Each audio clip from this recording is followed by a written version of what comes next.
Yes, and thank you to all of you who braved the cold to be able to be here nice and early. And yeah, we just want to respect your time and be able to continue. What I'd like to do for now is just to open up to receive our welcome, which will be coming through from FNB through Morongwa Motemane. If I can just let you know a little bit about Morongwa. She's the area manager at FNB Business Banking. She leads a team of skilled business managers who help businesses to start, run, and grow. With over 10 years of banking experience, Borongo finds satisfaction in helping small businesses. As a result, she's aware of the issues that SMEs around the country confront, particularly in the community economy. Apart from being a banker, Borongo loves hosting her family to her best dishes. The other thing that does come strong for her is public speaking, which will now also be on display. So while we are all out here in this cold weather, let's give a warm round of applause, please, to Morongo as she comes on stage. Give a warm round of applause, please.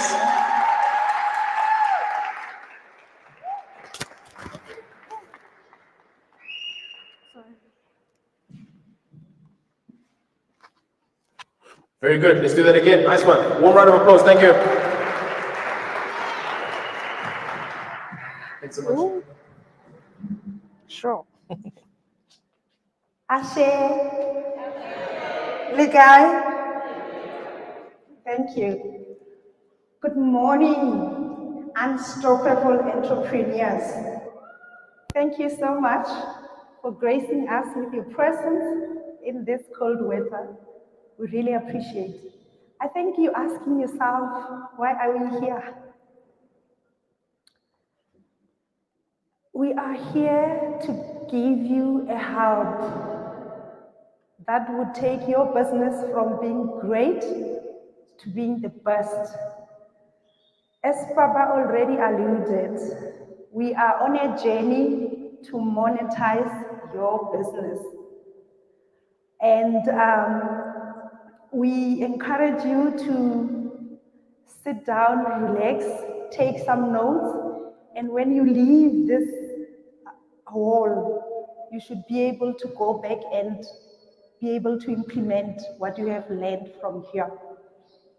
As FNB, we proud ourselves with the slogan, how can we help you? Because we understand and we know that help changes everything. And one would say, when you say help changes everything, what do you mean? So help means little things that we can do to each other, that we can do to help each other.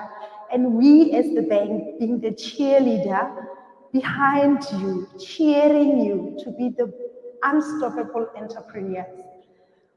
What you can do is, today we gathered here as entrepreneurs. Some we know each other, some we don't know each other. We need to collaborate, we need to take each other's contacts, and we need to support each other. If you see on your site, we've got entrepreneurs that are exhibiting their business. The aim is for you to see what they are doing so that when you leave here, you can be able to know when you need something that they're exhibiting, you can be in touch with them and be able to buy from them. As entrepreneurs in the community, we encourage you to support one another. For an example, the person you're sitting next to, since you arrived in the morning, I think you should have changed the contact details. You should have asked each other, what are you doing? And share the contact details. In February, our CEO for FNB Business Banking launched a white paper. And if you have not received the white paper, you should speak to the business manager in the community, because in the white paper, there's a lot of information that can help you to take your business from where you are to great heights.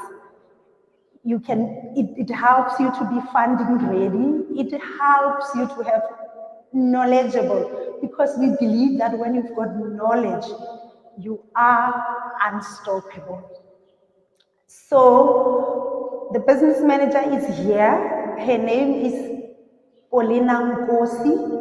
She will be chatting to you during the break. If you haven't met her, please take her contact details so that she can share that with you. And recently at FNB, we launched what we call Healthconomics. And somebody can ask themselves, is FNB now giving a module or a subject? No, we're not. We're just creating an ecosystem where you can help each other. We as FNB, we're cheering you as unstoppable entrepreneurs to participate in this help. And when I'm saying to participate in this help, now you will be knowing each other around the community in Soshanguve. You know what the entrepreneur next to you is doing. When you buy from them or when you receive a service from them, the little thing that you can do is to talk about them. Give them reviews. That is help that we're talking about. It starts small and it can go bigger. So let's make sure that we help one another and we participate in these initiatives that the bank that want to be closer to you, it's bringing to you. And another thing that we bring into you as an initiative that we know it will help, it's monetize your business in partnership with Hetty, the entrepreneur. Follow her on social platforms. You will be able to get a lot of information that is going to help you to start, run, and grow your business. We as FNB, we are at the back. We are flating for you. Unfortunately, I cannot do the flate. You know, I was gonna go like, Shoda, do that one for me. Because when we are behind you. We want you to be the best, unstoppable. Because we know that when you are unstoppable, you are going to help with the problem that we have as a country of unemployment. Who knows?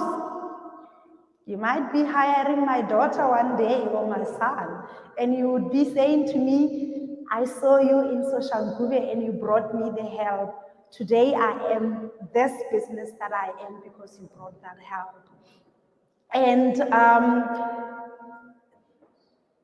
you know, as FNB, when we are behind your back, we make sure that we do it in such a way that it may you succeed. FNB is proudly sponsor of Diboke, and they are playing today.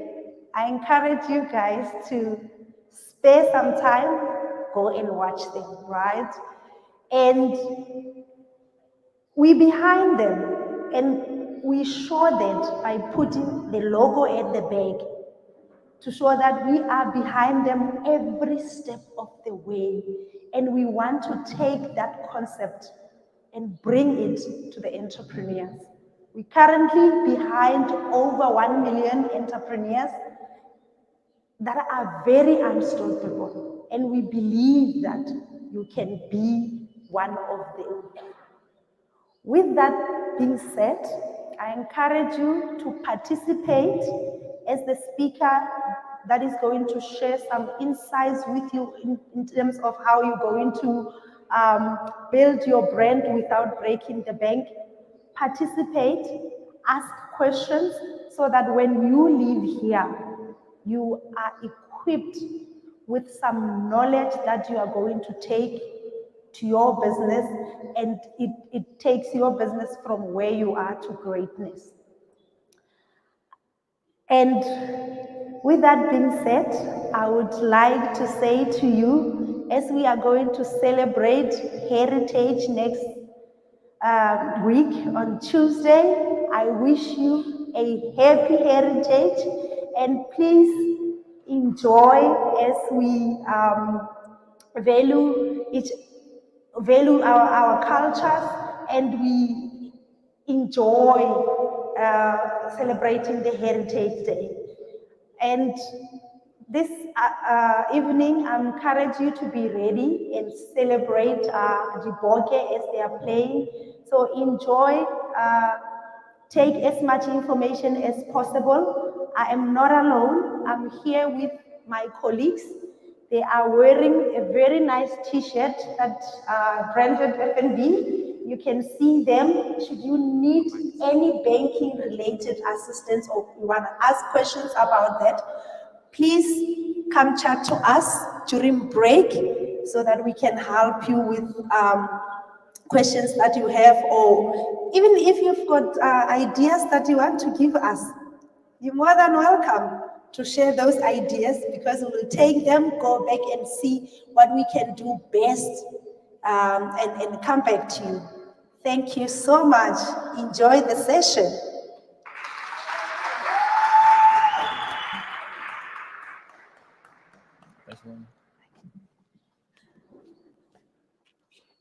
Thanks so much for that, Baron. We're very grateful for the support that you give to all of us here. So just a few things to note as we're going to start through the rest of the program. For those, as we go through the day, the bathrooms are straight through that door. That's on my left, so you just go straight through at the end on my left. That's where you'll find the bathrooms. There's popcorn available at the back for anybody who would like to indulge. You're more than welcome. And there's also tea and coffee that is available on that side of the stage over there. You're more than welcome at any point to get for yourselves. Okay, so as we spoke previously, the theme for today is building your business without breaking the bank. It's building your business without breaking the bank. We're going to be touching through different strategies and ideologies around this, because as entrepreneurs, we all want to move our businesses forward, and we don't have the type of money that the bank would have to be able to expand and put our brand forward. So we have to find innovative ways to be able to do that. One of the things that I'll touch on, just so that you guys know a little bit about me. So I grew up in Kimberley, and to my parents, so I'm the eldest in my family, a younger brother and a younger sister. And just from a bit of background myself, it's from actuarial science, actuary by background.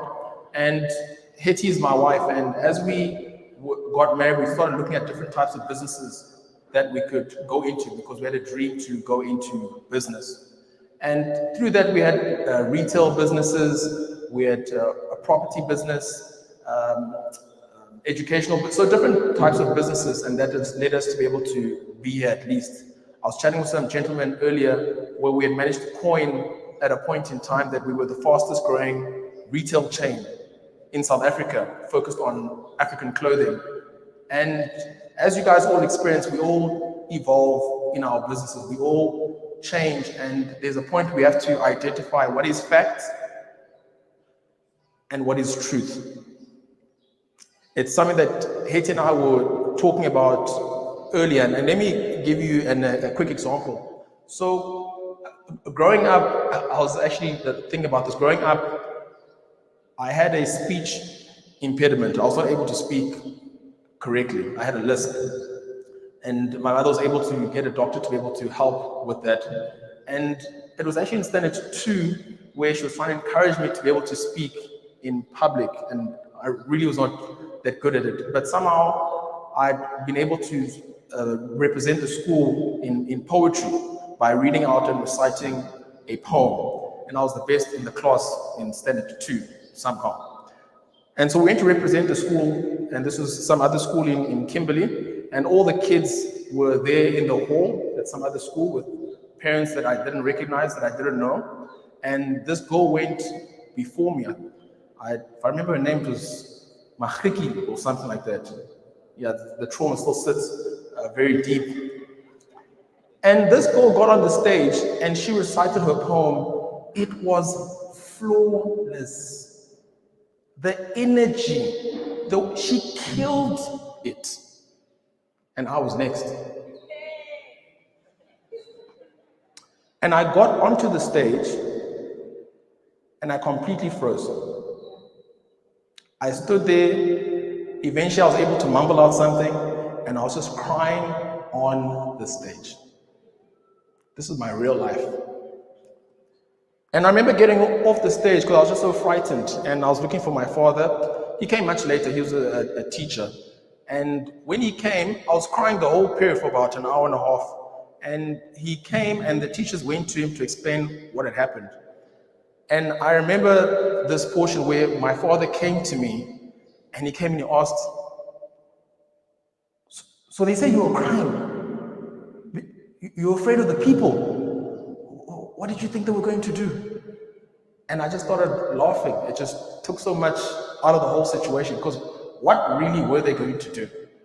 And the point of that whole story is that it was a fact that at that point I was unable to speak publicly. It was a fact that I had a speech impediment, but that was not my truth.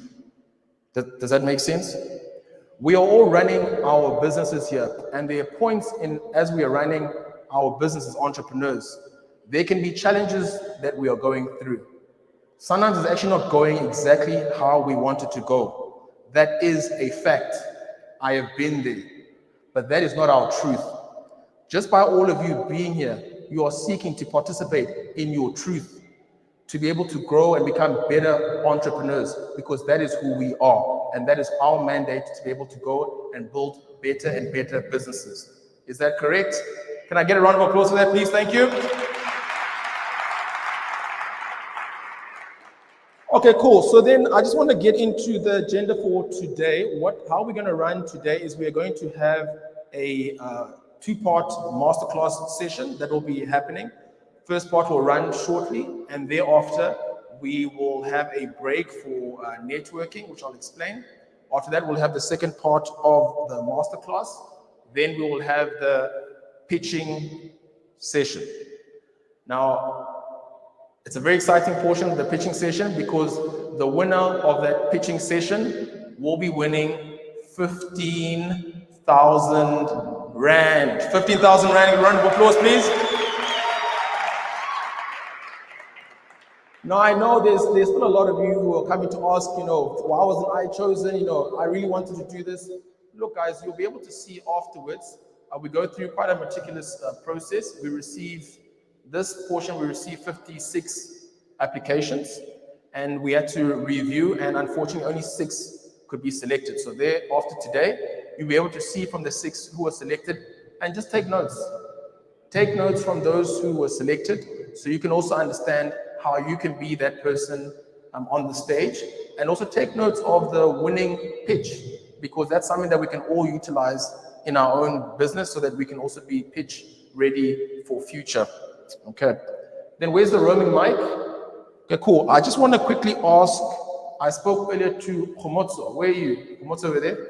Yeah, Khomotso, if you can just quickly, very briefly, let people know what is your business and what you are looking forward to from today. You can just pass the mic to Khomotso over there. So quickly, we want to know what is your business and what are you looking forward to gaining today?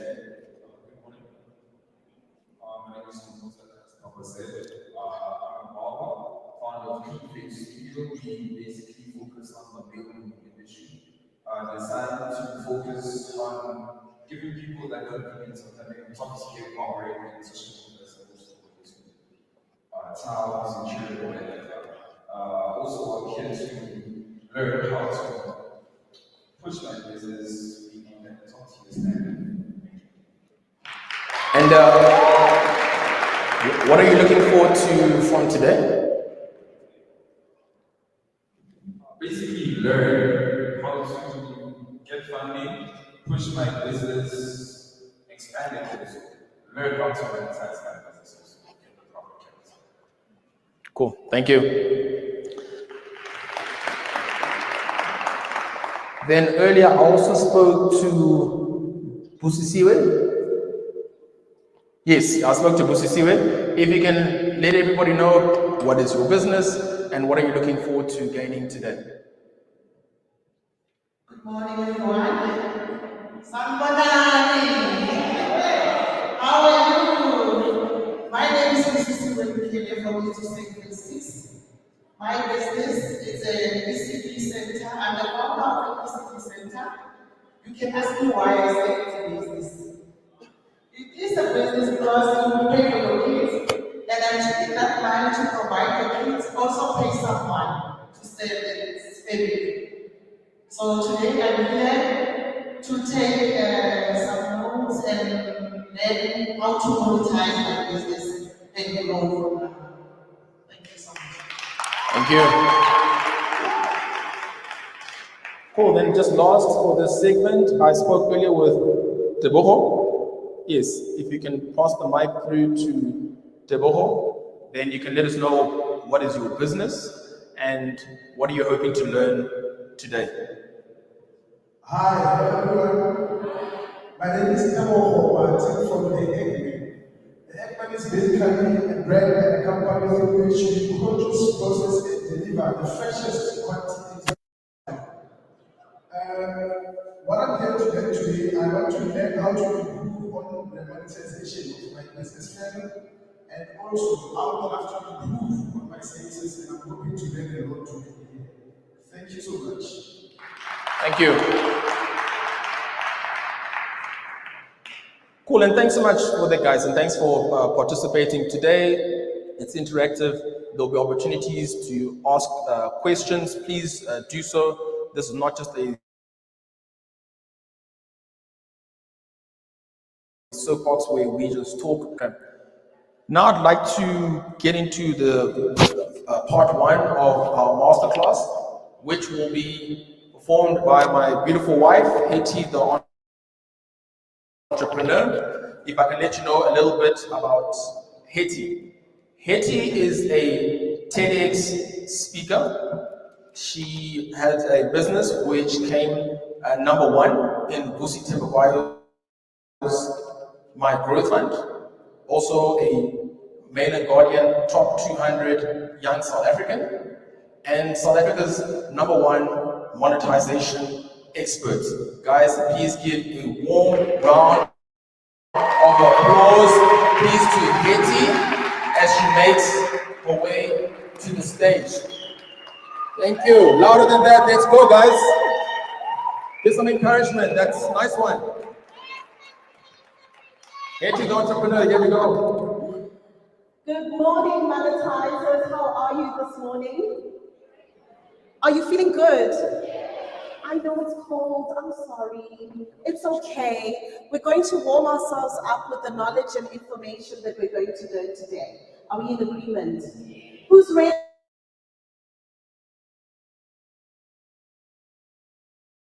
to monetize their business? Ready to monetize my business?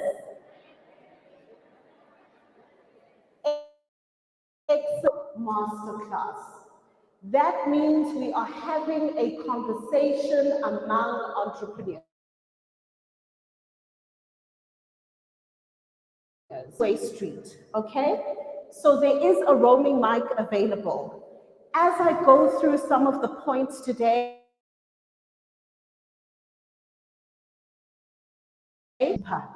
raise your hand and let's go deeper.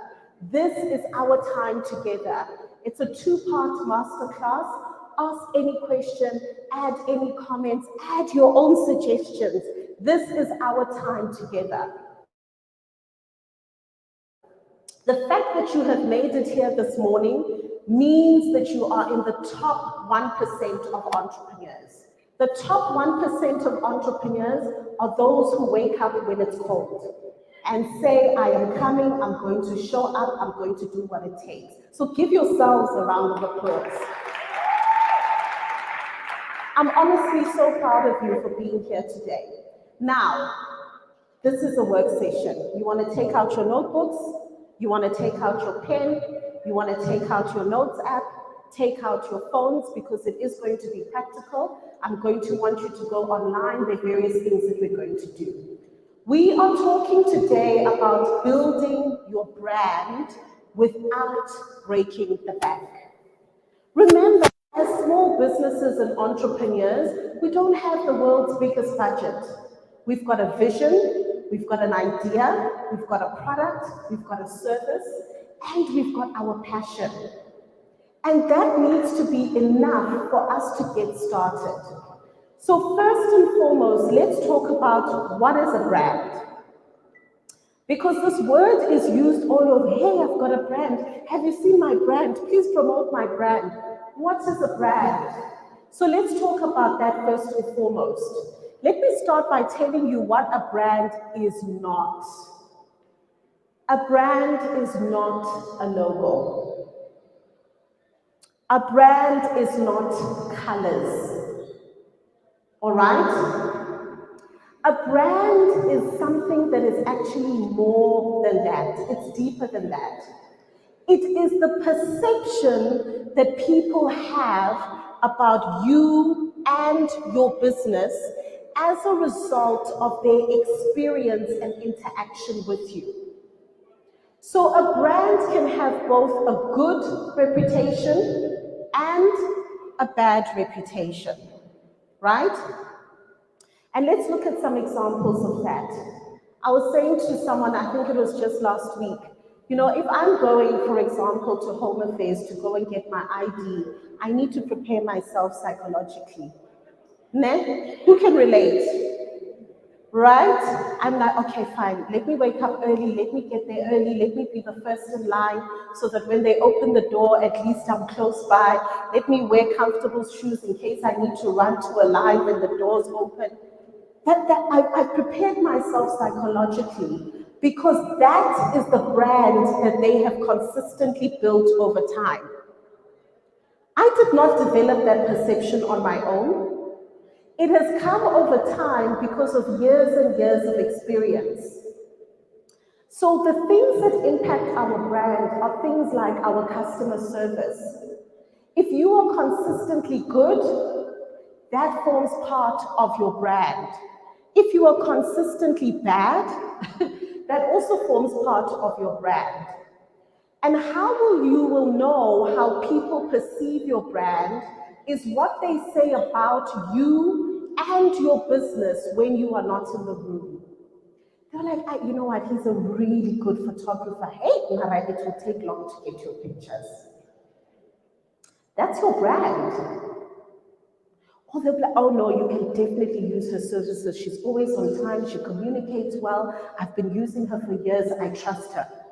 That is your brand. It's not what you think you are, it's what other people think you are. And so it's very important for us to be clear about how other people perceive us and our business. Are we clear on what a brand is? Excellent. So for every single one of us, whether we like it or not, our business and even ourselves, the human, we are a brand. There's something that people say about us when we are not in the room. It could be good, it could be bad, but they are saying something. And if people are neutral, that's also not great either, because it means you don't have the memorability factor. And as entrepreneurs, we need to be memorable. So today, I really want us to focus on visibility strategies, all right? In order for us to get our brand out there. Who can tell me what the word visibility means from a business perspective? Can we get the roaming mic? Who can raise their hand and tell us, when you hear visibility, that word, what comes to mind for you? We've got a hand up over there. Visibility, what comes to mind? What comes to mind when someone talks about visibility in business is your ability to, very ironically, ability to pitch yourself and advertise yourself so that people can be aware of your business. Great stuff, excellent. Visibility is, you're absolutely correct. It is about brand awareness and people being able to see your business. I like to call it be seen. It It is any activity that you do that allows you to be seen. As business owners, unfortunately, we suffer from this disease of being invisible. We love being a well-kept secret. You've got the best product, best service in the world. We don't know you exist. You are hiding in a corner somewhere. So from today onwards, we are no longer going to be a secret. We are going to focus on visibility strategies that allow us to what? Be seen.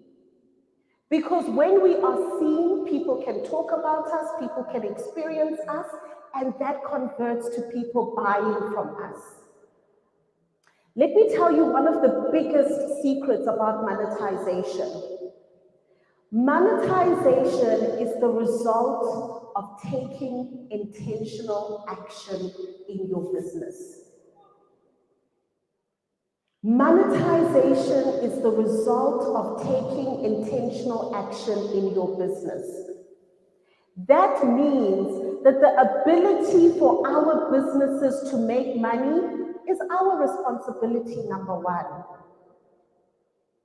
And the only way we can do that is by taking action. So let's look at some of the visibility strategies that we can use. Everything I'm going to share with you today is 100% free of charge. All you need to do is take action. All of these strategies do not cost you even 1 cent. But the cost is for you to take action. The cost is for you to step out of your comfort zone and step into your courage zone. If you are willing to do that, these strategies work. I promise you they work, and I'm going to show you examples of how they work. First and foremost, we're going to start with digital marketing. Then in the second half, we will look at traditional marketing, okay? The first thing we're going to look at is social media. I've been walking around the room and asking some of you, are you on social media? Yes, I'm on TikTok only. Yes, I'm on Facebook, but I'm scared of Instagram. No, I'm just on WhatsApp, etc. So let's unpack social media a little bit. I know, guys, it's a scary place. I know. But let me tell you something else. Social media has the ability to change your life and your business. When I say this to you, I promise you I am not exaggerating. I am speaking from personal experience. Social media changed my life. I'm not speaking about this in terms of theory or a story I heard somewhere. Much like yourselves, my journey started in corporate. I started a business using Facebook. And as a result of the income generated through Facebook, selling products, by the way, traditional print, African print clothing, I was able to leave my corporate job. So there is money in social media. And if we are not using it, it means we are leaving money on the table. Who wants to leave money on the table? None of us want to leave money on the table. So the first thing you want to do is you want to choose your platform. Choose your platform on social media. Now, the platform that you choose should not be based on your comfort level. No, now I'm on Facebook because I like Facebook. No, I'm on TikTok because that's where I feel comfortable. It's not about your comfort. Remember, as entrepreneurs, we are here to serve. We are serving our customers. So the platform that you are on is dependent on where your customer is. In business, we always go to our customer. Our customer does not come to us because remember, they don't yet know that we exist. So if you know that you are looking to target a young, vibrant audience, then absolutely go to TikTok. If you are you know that you're looking to target a more corporate audience or career professionals, then absolutely go to LinkedIn. So when you are choosing your platform, you need to determine and assess, where do I think my customer is?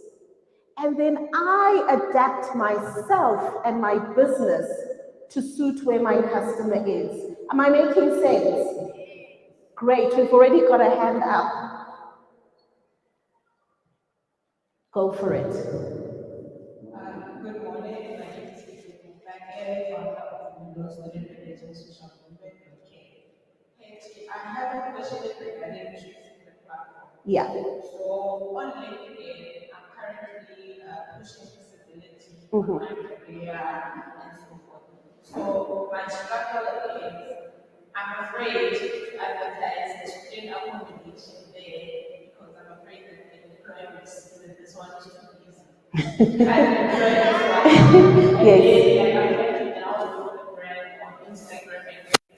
Yes. So my question really is, can you build two brands?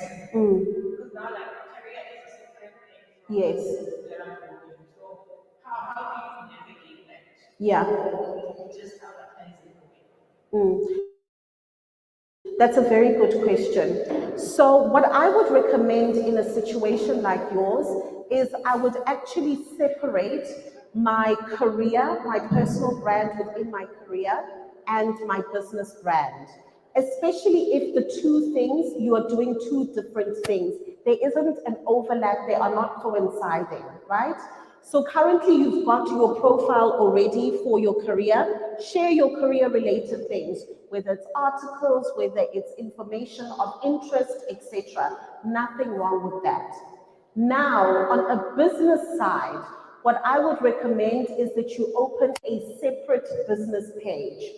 Now that is your formal business page. You've got your business logo, you've got your business information on student accommodation. I presume that on your business page, you may not necessarily be the face of the business, which would then allow you nicely to separate without any confusion.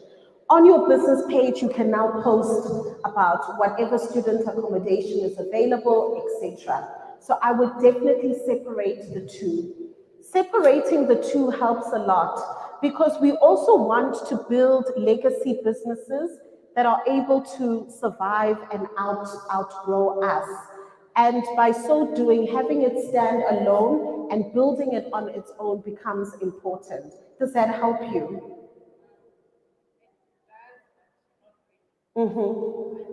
I think we can bring the mic closer. Thank you. So I do understand that I need to separate the brands. Yes. My question is,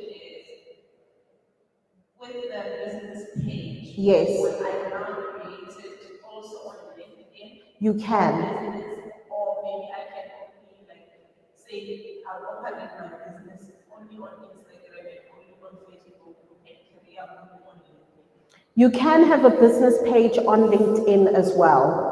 So what you want to do, this actually brings me to my next point, so it's actually a very good question. Once you've selected your platforms, you actually want to categorize your platforms, né? So this is how you're going to do it. You're going to have your primary platform. That is your main platform. That is where the majority of your audience is. That is where the majority of your engagement is. That is where you're posting the most. That's where you're talking to your audience the most. Then you've got your secondary and your tertiary platform. Those are platforms, you still post on there. It may not be as frequent as your primary platform. You do have some followers, but it's not where the majority of your followers are. So you can have a presence on LinkedIn, but it might be your tertiary platform. And you find that your primary platform is Facebook or Instagram, where you are getting the most engagement. So it is good for us to be able to categorize how we prioritize the different platforms.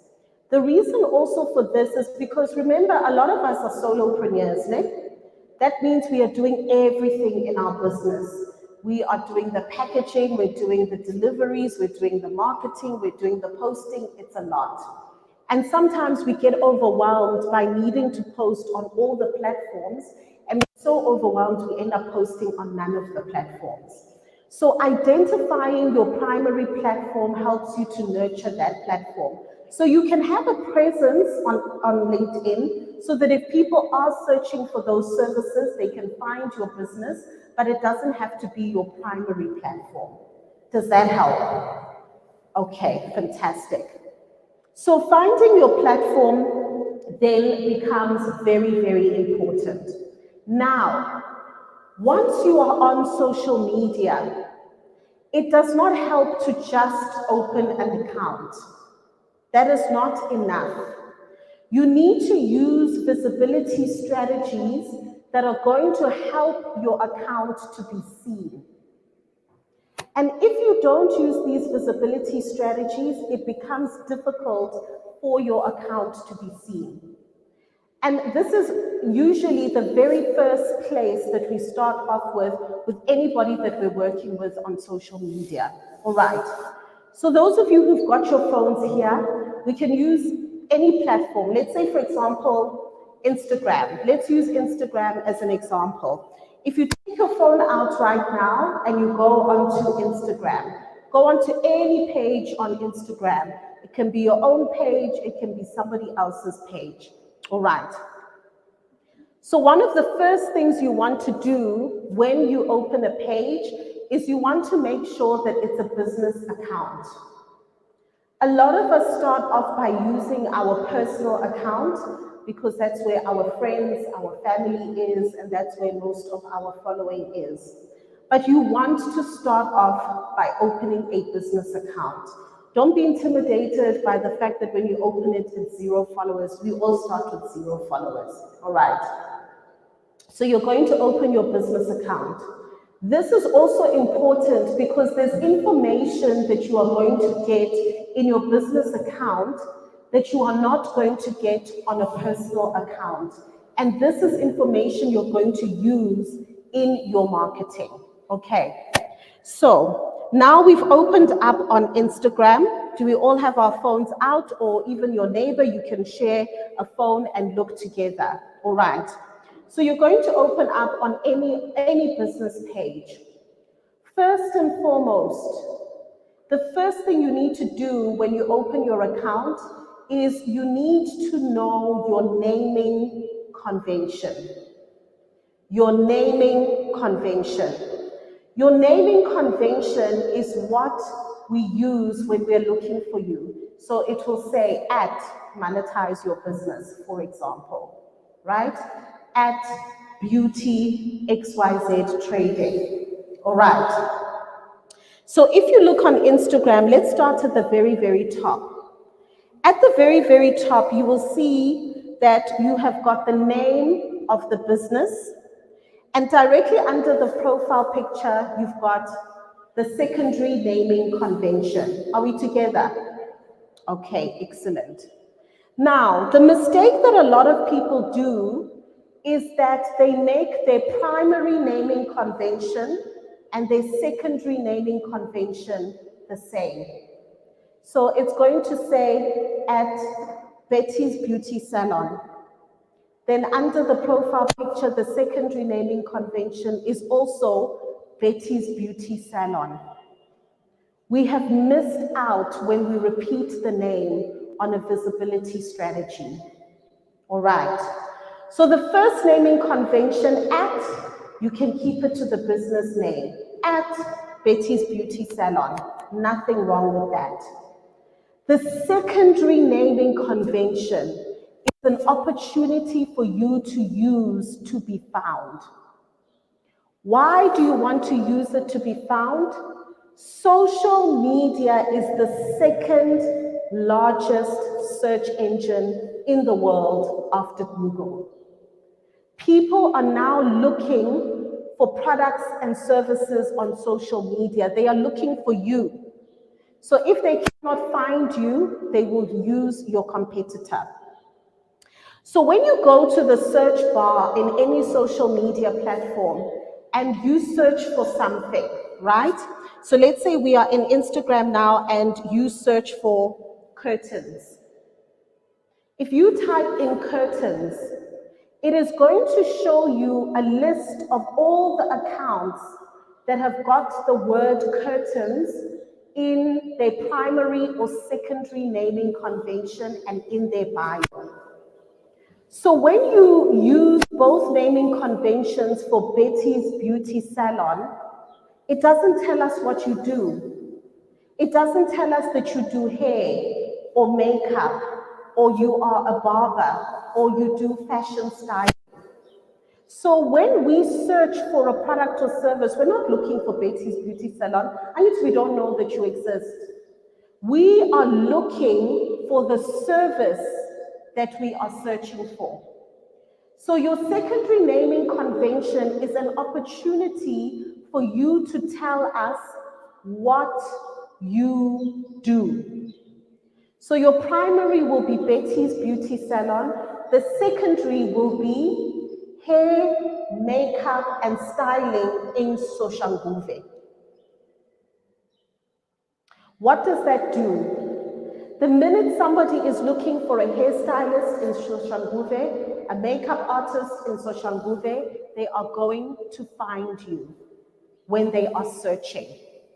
Because nobody is searching for your business name because we don't yet know you exist. Am I making sense? Don't be afraid or shy to put your location in the secondary naming convention. Because often at times when we are looking for services, we also type the location of where we are looking for the service. I'm looking for a caterer in Soshanguve. So if you just put caterer, you are fighting among the crowds of people who also do catering in Midrand, in Pretoria, in Kimberley, elsewhere. Meanwhile, you are based and service the area of Soshanguve. Am I making sense? So I want you to look at your primary and secondary naming convention and ask yourself, the way I have put this up, does this allow me to be found, to be seen? All right. The next thing you want to look at is your bio. Your bio in social media is basically like your window dressing of your shop, right? Just imagine when you go into a mall and you're window shopping, you're just walking around seeing different shops and things like that. Some people have mannequins, they are showing their different clothes, accessories, gadgets, and all of these things. And if you see something interesting in the window, then you think, let me walk inside and try this on or see this thing closer. That is your bio in social media. That is your advertising. It's the first thing that people see when they land on your page. Your bio needs to be compelling for people to scroll down and see the rest of your page. Your business page is not the place to say sister, wife, child of God. It's not the place to do that. That you do on your personal page, okay? Your bio is not the place to say no DM, WhatsApp only. Not the place to do that. When somebody is coming to visit you at your house, you don't put a sign and say no DM. This is your online house. It must be welcoming. We must tell people what we can do for them and the value we can give them. All right. So your bio needs to say very clearly, short and sweet. And remember that the characters in our bio is limited. Some of you, half of your bio is emojis. What's wrong? What exactly is the problem? We don't talk in emojis. Guys, you want us to take you seriously. So you need to be able to say exactly what it is that you do, short and sweet. We offer high-end barbering services in Soshanguve. Full stop. You need to be able to tell us what you do. You need to be able to tell us how to contact you. Whether it's a telephone number, whether it's an email address. Stop this thing of saying no DM with a big red X. Guys, I don't know who we think we are, but we are entrepreneurs. We're not Raymond Ackerman. We need the money to grow our businesses. What do you mean, no DM? Are you telling me that we cannot take 10 minutes out every single day to respond to DMs? Are we that big? No, guys, come on. Even if you have 1 million followers, as a business owner, we can never be too big to interact with our customers, ever. So if they are communicating to you that the way they are comfortable to communicate to you is DM, then you better like DM. All right. So your bio is your window dressing. What you write in your bio will make a person feel like, okay, let me continue to scroll. Then you've also got your link in your bio. Your link in your bio, you can link it to your website, you can link it to your WhatsApp, you can link it to a special that you are currently running. If you know that you are currently running a special, use your bio as a place for a call to action. All right. So for example, ask about our heritage special. DM about our heritage special. Comment heritage in order to get a discount code. Join us at XYZ event, DM for more information. You can use your bio for advertising. You can edit your bio anytime. So it doesn't mean that if you did your bio in 1990, now it must never change. No. If there's information that you want to communicate, you can use your bio to do that. Are we together? Does anybody have any question or need clarity on their bio? All right. So the bio is a huge, huge visibility place where you can be able to build your brand. If we come to your bio and we still don't understand what your business does, it means vele now you don't understand what your business does. That's what it means. All right. Then the next thing, when you scroll down on your social media, and this applies to all platforms, Instagram, Facebook, LinkedIn, etc. The next thing you want to be able to do is that you've got those highlight circles. Those highlight circles are available on Instagram, and you can also use that as part of your business. You can use it to highlight client testimonials. You can use it to highlight your products and services. You can use it to answer frequently asked questions. You can use it as a catalog to showcase your products and your services. You see how long we've spent just talking about the first half of your page. That's how important it is. Honestly speaking, sometimes you get onto a page, it's okay, and you're out. Because it's not compelling. We don't know who you are, we don't know what you do, there's no call to action. All right. Then the next thing, of course, you want to look at is now you want to start to look at things like your actual page itself. How does it look? Now, there are different applications that you can use to help you professionalize your page. You can use apps like Canva to create posts on social media. The nice thing with Canva is that it does a lot of the work for you. There are a lot of designs in there. You can create logos in there. You can create all kinds of images and videos, there's stock images, etc. within Canva as well. Okay, so those are places that you can be able to use for your business. Now, the next element I want us to look at is engagement. It is called social media for a reason. It requires you to be social. Imagine if you go to a party and you stand in the corner like this. Is anybody going to know you? Are you going to meet anybody? Is anybody going to know that you exist? Of course not.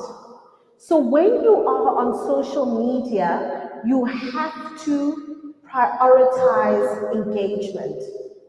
That means we cannot behave like celebrities when we are running a business. You know, celebrities, they will post and then their fans will comment and then they don't respond to their fans. They just allow you to adore them in the comment section, and then they only reply to other celebrities. Not us. We are entrepreneurs. We engage with our customers. We build relationships with our customers. If you want higher engagement on social media, you also have to engage. That means you respond to every single comment, you respond to every single DM. All right. It also communicates to the algorithm that, oh, there's activity around this post. Somebody commented, there was a response. Another comment came, a response came. If your account is dormant, it communicates to the algorithm that there isn't a large amount of interest in whatever it is that you are posting. So even responding to a heart emoji with another heart emoji is a digital strategy. We are saying to the algorithm, there is interest here. Some of you will be like, my post just got one comment. Did you like the comment? Did you respond to the comment? Or are you focusing on the fact that it's only one comment? So it is important that you respond to the comments. The next thing you want to make good and proper use of is hashtags. Hashtags are like a temporary home, a 24-hour home. There are many people who search and look for information using hashtags. So you want to be able to use hashtags, and there are different types of hashtags. Né? So you can have a hashtag relating to your business itself. Let's say you sell candles, so you'll say hashtag candles, hashtag aromatherapy, hashtag vanilla essence, hashtag self-care, hashtag all of those things. Fair enough. So that is related to your business itself. Then you want to use what we call geographic hashtags. That is linked to your location. Because remember, if you use hashtags, even somebody in Kazakhstan is also using hashtag candle. How are you distinguishing yourself from that person? So geographic hashtag is when you say hashtag Soshanguve, hashtag Loke, hashtag Obanoho. Now you are being more specific. So you want to be able to use geographic hashtags so that people can find you. When you post, you want to be able to tag your location, because people also find products and services based on the location. So do use location within your posts as well. Then you can also hop on trending hashtags if it applies to your business. All right. So say, for example, you are a lawyer and you are looking to attract more clients, and there is a very compelling and interesting law case that is currently going on. You can actually create content giving your views on opinions on what is happening in that case, and you can therefore use the hashtag. What are you doing? You're promoting yourself as a subject matter expert, And because you are using something topical and trending, people are now able to come onto your page and be like, oh, this is an authority figure in this particular thing. Do not hop onto trends or hashtags that have got nothing to do with your business and that can put your business in a bad light. All right. Just because somebody is getting married, you don't need to do hashtag Somizi and Muhani. There's no need. There's absolutely no need. Unless you design their outfits, by all means, go for it. All right. So of course, we must use our discretion, but you can hop onto trends. The next thing I want you to think about is strategic commenting. Write it down. I know you're not doing it. Strategic commenting. There are just not enough of us doing this. How many of you have been onto a page, you see an interesting post, then you go into the comment section and you want to see what are people saying about this post, ne? And then you see people's comments and all of that, and somebody posts something either interesting or funny or thought-provoking, you're like, oh, okay, and then now you click onto their profile. You've now moved from the original post and you've now come onto their page. How many of you have experienced that with a show of hands? All right, all of us have done it, ne? Great. Now, as a business owner, you can do it too. So what you want to do is you want to go onto the pages that house your ideal audience, all right? So for example, we've got a gentleman running a barber shop. He will go onto GQ Men. He will go onto pages for male grooming. You know, these grooming enthusiasts. He will go onto pages for these people who are very nice and stylish and look great and all of that. And what are you going to do when you get there? You are going to leave strategic comments. Now, a strategic comment is a comment that makes you stand out from the crowd. All right, so it means you can't just leave a heart. A heart is not, it's not going to move us to click onto your profile. It needs to be a comment that is contributing to that post and makes a person want to click on your particular profile. So you can identify certain pages that house your ideal audience in order to do strategic commenting. Just 5 minutes a day. Just allocate 5 minutes a day where you go and do strategic comments on pages that house your ideal audience. This is what we call organic marketing. It doesn't cost you anything, but it does cost you time and effort. Am I making sense? Now, once you've done that strategic commenting and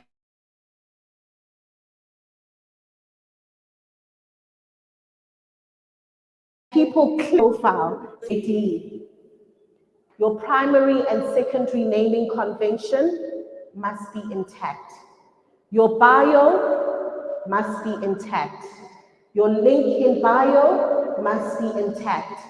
Your call to action, email me, DM me, WhatsApp, call, must be intact. Your highlights must be intact. Your posts, if I come onto onto your page, your profile is good, everything's brilliant, it looks amazing, and then I come onto your first post and your last post was in April 2024, I'm out. I'm out because we're now in September. Are you even in business? Do you get me? So when we come onto your profile, we must therefore find you ready. Okay. And the last point I'm going to make, and then we're going to take a question. I see there is a hand up. I want us to talk about DM marketing. How many of you received the link to attend today's workshop via a link in your DM? Raise your hand. I can't see your hands. Raise them high up. Don't be afraid. Okay. That is what we call DM marketing. A lot of people are afraid of DM marketing because they think that DM marketing is going into people's DMs and giving unsolicited advertising. That's not what we're talking about, and that's not what I encourage you to do. DM marketing is about you having a conversation with your audience. So one of the ways you can do that, for example, is anytime somebody likes your page, they follow your page, you can pop them a DM. Hi Tsehufatso, my name is Emily, and I am running this catering company. I'm based in Soshanguve, and I'm available and at your service. Is there anything that you may need help with today? That's DM marketing. Somebody has followed you, it means they have knocked on your door. When someone knocks on your door at home, don't you open the door? Don't you open the door and say, hello, welcome, come in, have a seat, can I offer you a cup of tea? That is what DM marketing is. Somebody has followed you and now you are welcoming them to your page, you're introducing yourself, you're telling them what you do. DM marketing can also be done in the form of somebody leaving a comment, and you can respond in the DMs because it allows you to then have further engagement with them. So do not be afraid of the DMs. There is money in there because now you are using it to build a relationship with your audience. Am I making sense? All right, excellent. I see that there's a question over there. Good morning, everyone. My name is Patricia. And Hetty, I like your point when coming to strategic commenting. Can you please go deeper into that? Because sometimes we don't know what are those comments. Can you just give us some examples? Yeah. So that we don't just leave hearts in there and you won't get response. Absolutely. Tell us a bit about your business, Patricia, so that we can use it as an example. Okay, so today I'm going to be talking about my brand, Jade Style. It's a hair and beauty convenience services company, whereby we're taking our services to the comfort of our clients' home. We give them one-on-one classes also to those who are interested in the industry. Okay, great. So, in terms of that, what you can do is, let's say, for example, your ideal audience is housed by a natural hair care beauty influencer. Is that fair to say? Okay, great. So you are going to go onto the page of a natural hair care beauty influencer. And often at times they will be talking about how difficult it is to manage their natural hair, maybe they don't know what products to use, etc., and whatever challenges they may face. This is your opportunity, all right? And we don't want to do hard marketing, you want to do soft marketing. This is your opportunity to go in the comment section and say, hey, I can completely relate. I've actually got natural hair too, and I really struggled for 4 years to actually be able to manage my own hair.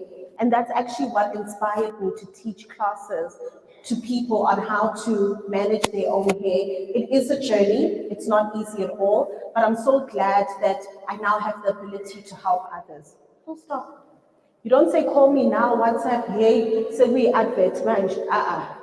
You don't do that because you like to go into comments and you advertise. Then we are stopping that from today. We are soft marketing, all right? So as I'm scrolling through the comments as a natural hair person, oh, Patricia's gone through this too. Oh my gosh, she's figured it out. Let me actually check out her page. That is strategic commenting. All right. So you find what the topic is that the person is talking about, and you leave a comment that, number one, is relatable and makes sense to the topic, but also highlights what you do. And that is how you go about it. Is that making sense? All right. So I'm going to wrap up here because I know that I'm over time. I'm being a little bit naughty, but I know that we are going to have a networking session. In this period where you do have the networking session, I want you to not only, of course, meet each other, but I want you to discuss amongst yourself. How are you going to work on your primary and secondary naming convention? What are the changes that you need to make in your bio? How are you showing up on social media, engaging with your audience, using strategic comments, hopping onto DM marketing? What are some of the things that you can do differently? And then in the second half of the masterclass, I want to now hear from you in terms of what you're going to do differently going forward. All right, are we together? Are we still excited about monetizing our businesses? All right, fantastic. I'll see you in part 2.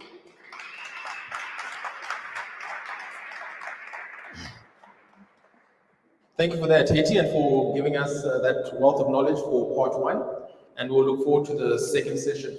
I was actually very pleased to see the number of you that were taking notes during that session, and even some of you taking video notes. That was very good to see, because this is information you can utilize straightforward in your business and make changes from today. I also saw Hetty had mentioned previously just utilizing Canva. How many people already know Canva? Can I see a show of hands? Oh wow, that's sure. Okay, very good. So yeah, I mean, it's something that I even found was very good for those of you who do not know Canva. That's CANVA. You can go through there, like she explained, for different images and editing and logos. There's a whole bunch of things available there, so you can be able to utilize that for yourselves. That's Canva, CANVA. Cool. So the next session we're going to go into is just the networking session. Now, the reason that we have this, let me just explain. Okay. So in our line of work, we actually did experience this previously, where it was a skill that we had to be very, very deliberate to learn how to network effectively. So like myself, I'm more extroverted. People think it's just easy to go and talk to anybody. It's not that easy to keep people engaged as you're talking as an extrovert, because you're always talking and people want to run away. And Hetty is more, introverted, which I'm sure some of you are as well. And one of the things that we had to learn is actually the skill. And I'll give you an example where it got utilized. For those of you who have retail businesses, there was a point when we had our clothing business. That business, we shut it down last year. Sometimes businesses come to a cycle and then you move on. And I think we had 2 stores at the time, and we're aggressively looking to build and open up more shops. And every door that we kept knocking on, they refused to listen to us at all, even though we had a good business that we could get into different malls. And it was actually through somebody within our network that we engaged with that they got us a private meeting with the CEO of Pareto. Now, at that time, Pareto owned Menlyn, Sandton. They own all of these malls across the country. They're the landlords for this place. And we got a private meeting with the CEO of Pareto. And they asked us, I like this business you guys are doing in Menlyn. What else? How else can we help you? And we explained, all your leasing people refuse to speak to us. They think this is just a little business that wouldn't bring any value to their mall. And he managed to unlock, and we're able to open up very, very quickly. And that's where I got to see as well the power of networking and understanding that your network becomes your net worth. And that is our role, to be able to understand that. One of the key things to learn in networking, it's 3 easy ways to have conversation with anybody at any time. Step number 1, ask questions. Ask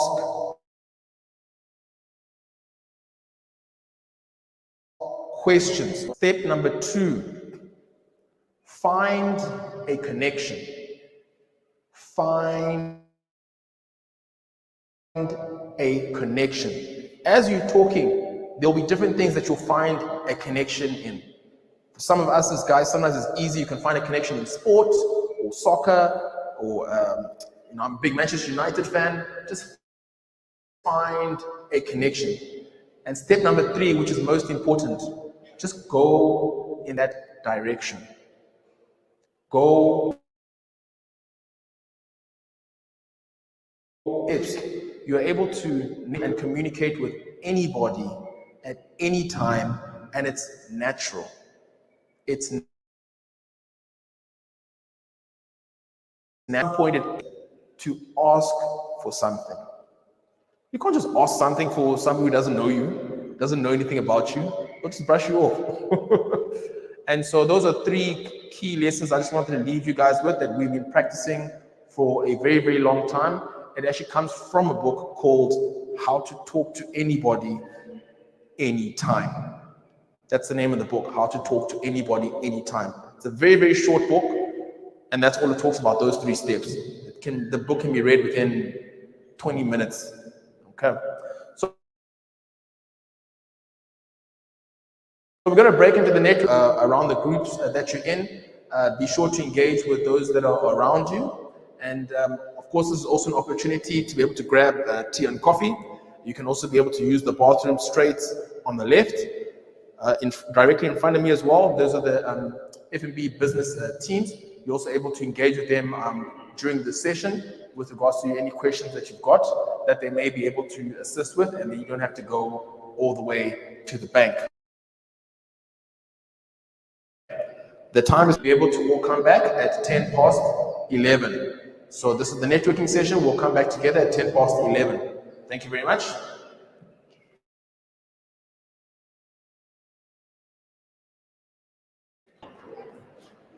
Got to tell the ones that are going to pitch.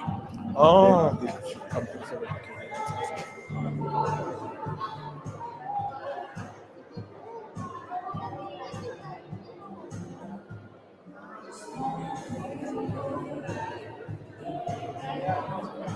I need to announce something quickly. Just give me a sec.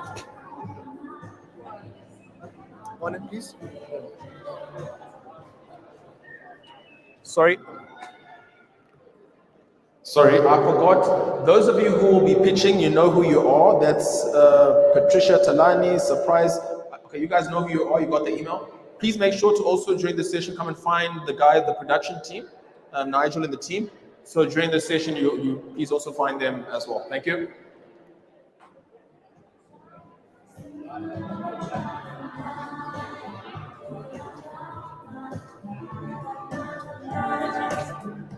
Do you know how to switch the thing off?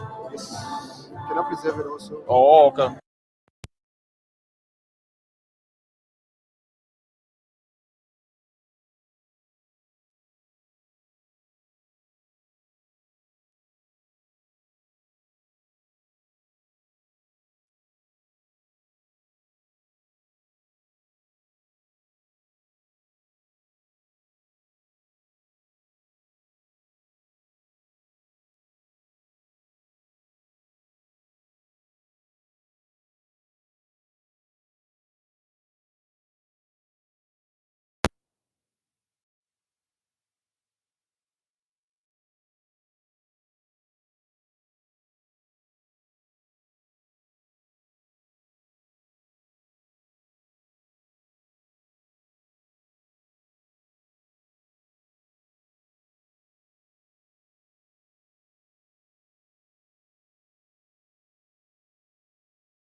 on, I expanded into more services of beauty due to the high demand of my customers.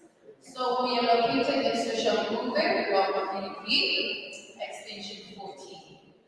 The services that we are offering now, which have been added more, we're offering microblading, we're offering hair installation, we are offering nails, and I'm also offering workshop training classes for eyelashes. I believe in empowering young black women to fight unemployment. So that's my part. And I'm very much excited to be here today. Unfortunately, I put my application in for my page, but I'm very much happy for this opportunity. I'm still very much happy to see how many young I'm actually happy to see that our youth as the ones which are doing businesses. I came across a few businesses, but I was very much impressed with everyone's businesses. My student is also I actually also get to learn more for her business. So I came across a lady here, and she's also in Block TV. She's Repulse Health and Lifestyle Spa. So she's also bringing that into our community. And unfortunately, I could not socialize with that as I was doing interviews. No problem. I know that I'll socialize more. Thank you so much. No problem. Thank you very much.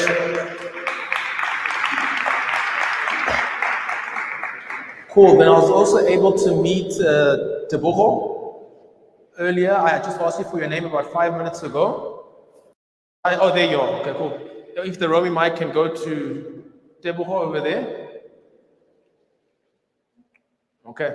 So just very briefly, what is your business and 2 other businesses you are able to meet in this networking session? Hi everyone, I'm an accountant as well as an investment. So what I do, I wear many hats. So what I do, I run a company called Like Different Events, which is a deco and catering company. So I'm based here in Pretoria. I'm all over out there because most of my clients are immigrant and around tourist. So basically, what we offer is an experience. That's what I do. And what I can really say about myself is that when I offer experience, I will use a smile. So you will remember every time you have an event, you will remember to say, you know what, if I tell them, I know that she's quick to respond and also personal.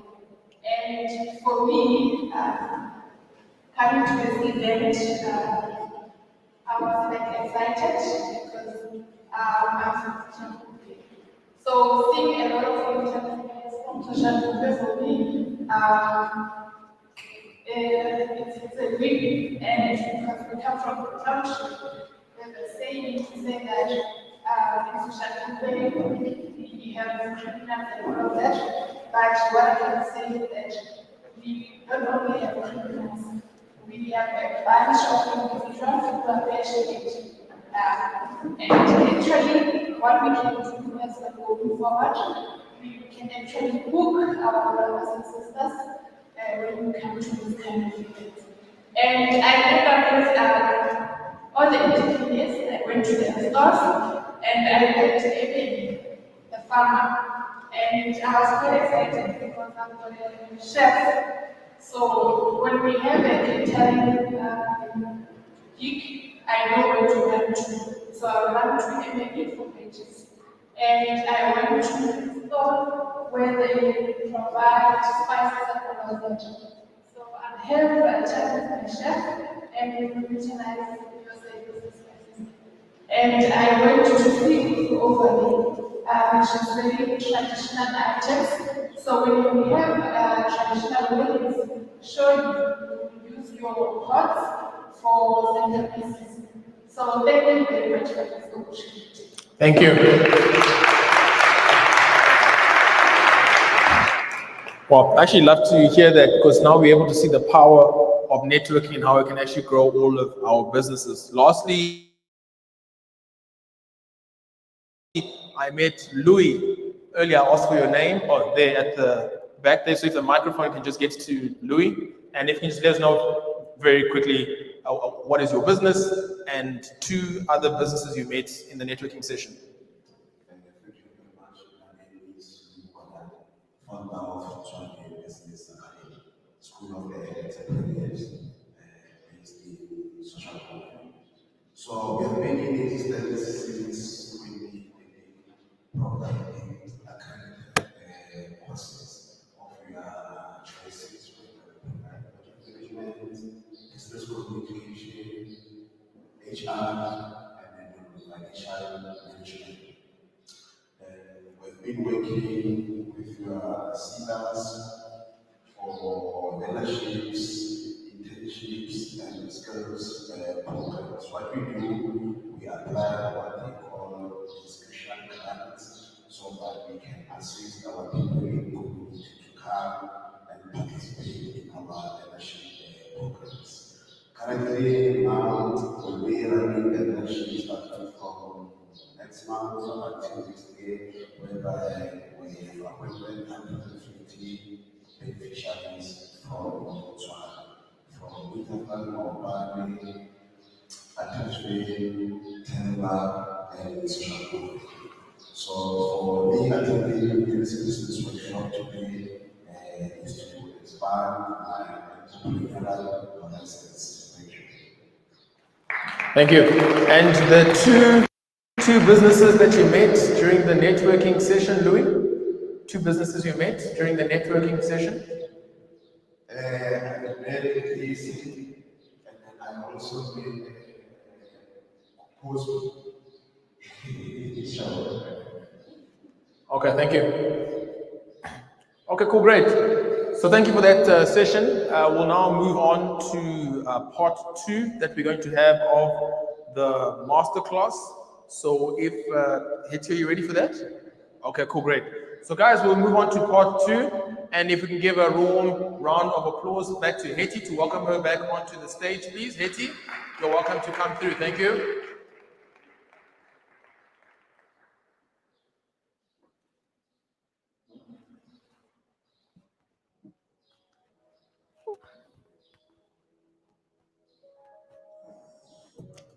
Very good. Another round of applause. Let's welcome her. There we go. Thank you, guys. Nice one. Thank you. Okay, are we ready for part two? All right, fantastic. I hope part one was beneficial to you. And before we actually continue, I just want to hear from some of you how what some of your takeaways have been from the first part of Masterclass 1. So if we can have the roaming mic, please. If we can come to the other side of the hall, to Tabang. Tabang has got the stall in the center over there. And their business is Ketabashe, which is traditional medicinal business. And Tabang, what I want to hear from you is what has been your biggest takeaways from Masterclass 1? What are you going to now start implementing in your business?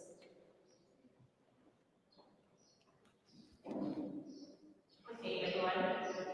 My name is Kabang Sakwaba. I'm from Monetise Tissue. My business is about traditional herbal teas. Where do I get the herbal teas? I go and take for the herbal teas. And then I have some of the items, which is I have this. I'm the one who's eating this beans, and I have the pots on where I get the pots at the Swaziland. There's a lady who's supplying me the pots. Yes, and then the other thing is, as a traditional healer, I help people with their spiritual guidance. I also help the herbs that I'm selling to them with different illness. And then the other thing is not only for business, for your future to be better. For instance, if you feel like you have bad hair, you can use the traditional herbs to cleanse yourself. Today I have learned a lot, more especially when it comes to marketing. I didn't know how to market my business. And Monetise showed me a lot of challenges on how to market my business. First of all, I didn't have any Instagram. And the reason being, I was so scared to be in public. So now I know that the reason of using Instagram is for me, for my business to grow, and for people to know me, and for in the entire world. And then, so what I'm going to do now, I'll open an Instagram account. I'll make sure that my Facebook is on point because since I opened the Facebook, I've never been active on it. So yes, on that one I'll work on it. And the other thing is I met a lady before who was interested in what I'm saying, and then she's willing to give me a business, and I'm also going to give her a business. And she's a decor lady. No, that's fantastic. I think you've done a brilliant job. Well done, Tabang. Thank you so much for sharing that with us. I'm doing Soshanguve, and I have to Soshanguve local near TBT method. That's where you can get me. Facebook, I'm on Facebook, I'm on Tabata. And then I also have a business, WhatsApp business. My number is if you need help. I'm also doing the baby books. If you have problem with your dreams, I can also interpret dreams. And then I know people will ask like, why this young lady is doing this? It is not me. I'm the chosen one. So I'm delivering what can be to the world. Great. Thank you. Thank you very, very much. That's fantastic. Thank you, Tabang. All right, great stuff. I think I'm going to hear from one more person before we get into it. Emily, who is just next door to Tabang. She is running Licholo Agri. Emily, just briefly, within 3 minutes max, if you can tell us about your business and what has been your key takeaway from Masterclass 1 that you are going to implement.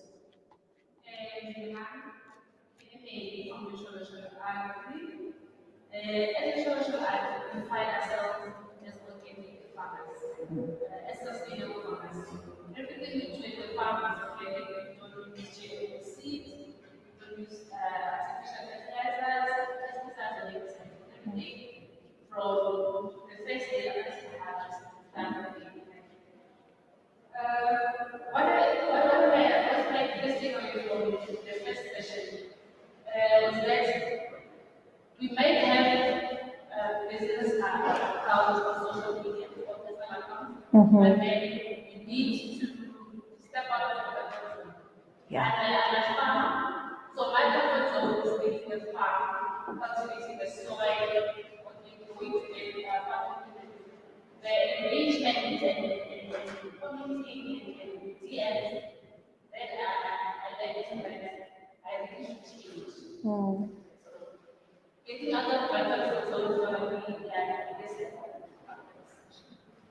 Great stuff. Thank you so much, Emily. Thank you, thank you. I really love that business because, you know, freshly produced vegetables just taste different. There's something about it, it's nice, it's really flavorful. So let's make sure that we continue to visit all of the exhibitions as well. So this second part of the masterclass, I just want to quickly wrap up on digital marketing, then we're going to go into traditional marketing. Remember, digital marketing is all the activities that you are doing online in the digital space. So we've spoken about social media. The next thing I wanted us to talk about is Google. The next thing I want us to talk about is Google. So I absolutely love Google for two reasons. Google is the largest search engine in the world. When people are looking for anything, they go onto Google. Now, the beauty with the people that are on Google is that you find people at the point of searching. They're already looking for something. When you go onto Google, you don't go onto there because you already know what you want. You are searching for something. So that means that a person that finds you on Google is looking for your products and services. So what you want to do is you want to make yourself easy to be found on Google. And one of the ways you can do that is through Google My Business. All right? It is through Google My Business. You want to be able to register your business on Google My Business. It is going to ask for your business name, your business location. You can upload pictures of your products and services. You can make sure that your business is also linked onto Google Maps so that a person can use GPS to get to you if needed. Now, one of the biggest mistakes that people make is that they get their business onto Google My Business and then they forget about it. Interestingly enough, Google My Business works in a very similar way as social media. Google also has an algorithm. So the more you engage and interact on Google, the more you are communicating to Google that your business is, that you are still in business and it is legitimate. So what are the different things that you can do on Google? If you've got new products, you can load them onto Google. If you've written an article, you can load it onto Google. If you've got a special or a discount, you can put it onto Google. If you've got customers, you can ask them to leave you a Google review. Businesses that have got a high Google review are businesses that are ranked higher on Google. You do not only need to have a website to be able to rank on Google. Does it help? Of course it helps. But not all of us have a website. But you can still list your business on Google My Business. So that if somebody says they're looking for accounting services in Soshanguve, your business is able to come up. So Google is the #1 search engine. If your business is not on Google, it means, once again, you are leaving money on the table. You are not in for the count. You want to give as much information as possible on Google My Business so that your business can be found. Another way that you can leverage Google is by using other people's websites. Other people's websites. So let's talk a little bit about that. You can use other people's websites, such as your business directories, such as blog pages, such as websites which have got forums, etc. So let's first look at your business directories. Remember, in the past, we used to have yellow pages, right? I know I'm revealing my age. But in the past, we used to have yellow pages. Now, people look at business directories in the online space. So you want to list your business in as many directories as possible. Why are you leveraging other people's websites? Because when you leverage other people's websites, you are borrowing from their credibility. Maybe you have knowledge about traditional medicine. Maybe you've got knowledge about growing your own fruits and vegetables, and you write an article about that. When you load that article, for example, on Biz Community, what are you doing? You are leveraging the platform of Biz Community that already exists. You are borrowing from their credibility and you are borrowing from their audience that already exists. Because remember, we are now wanting to do visibility marketing for our brand. People don't yet know we exist, but they know Biz Community. So when they go onto this community and they see this article, they're like, wow, this is interesting. Then the article links to your website or your Facebook page or any other platform.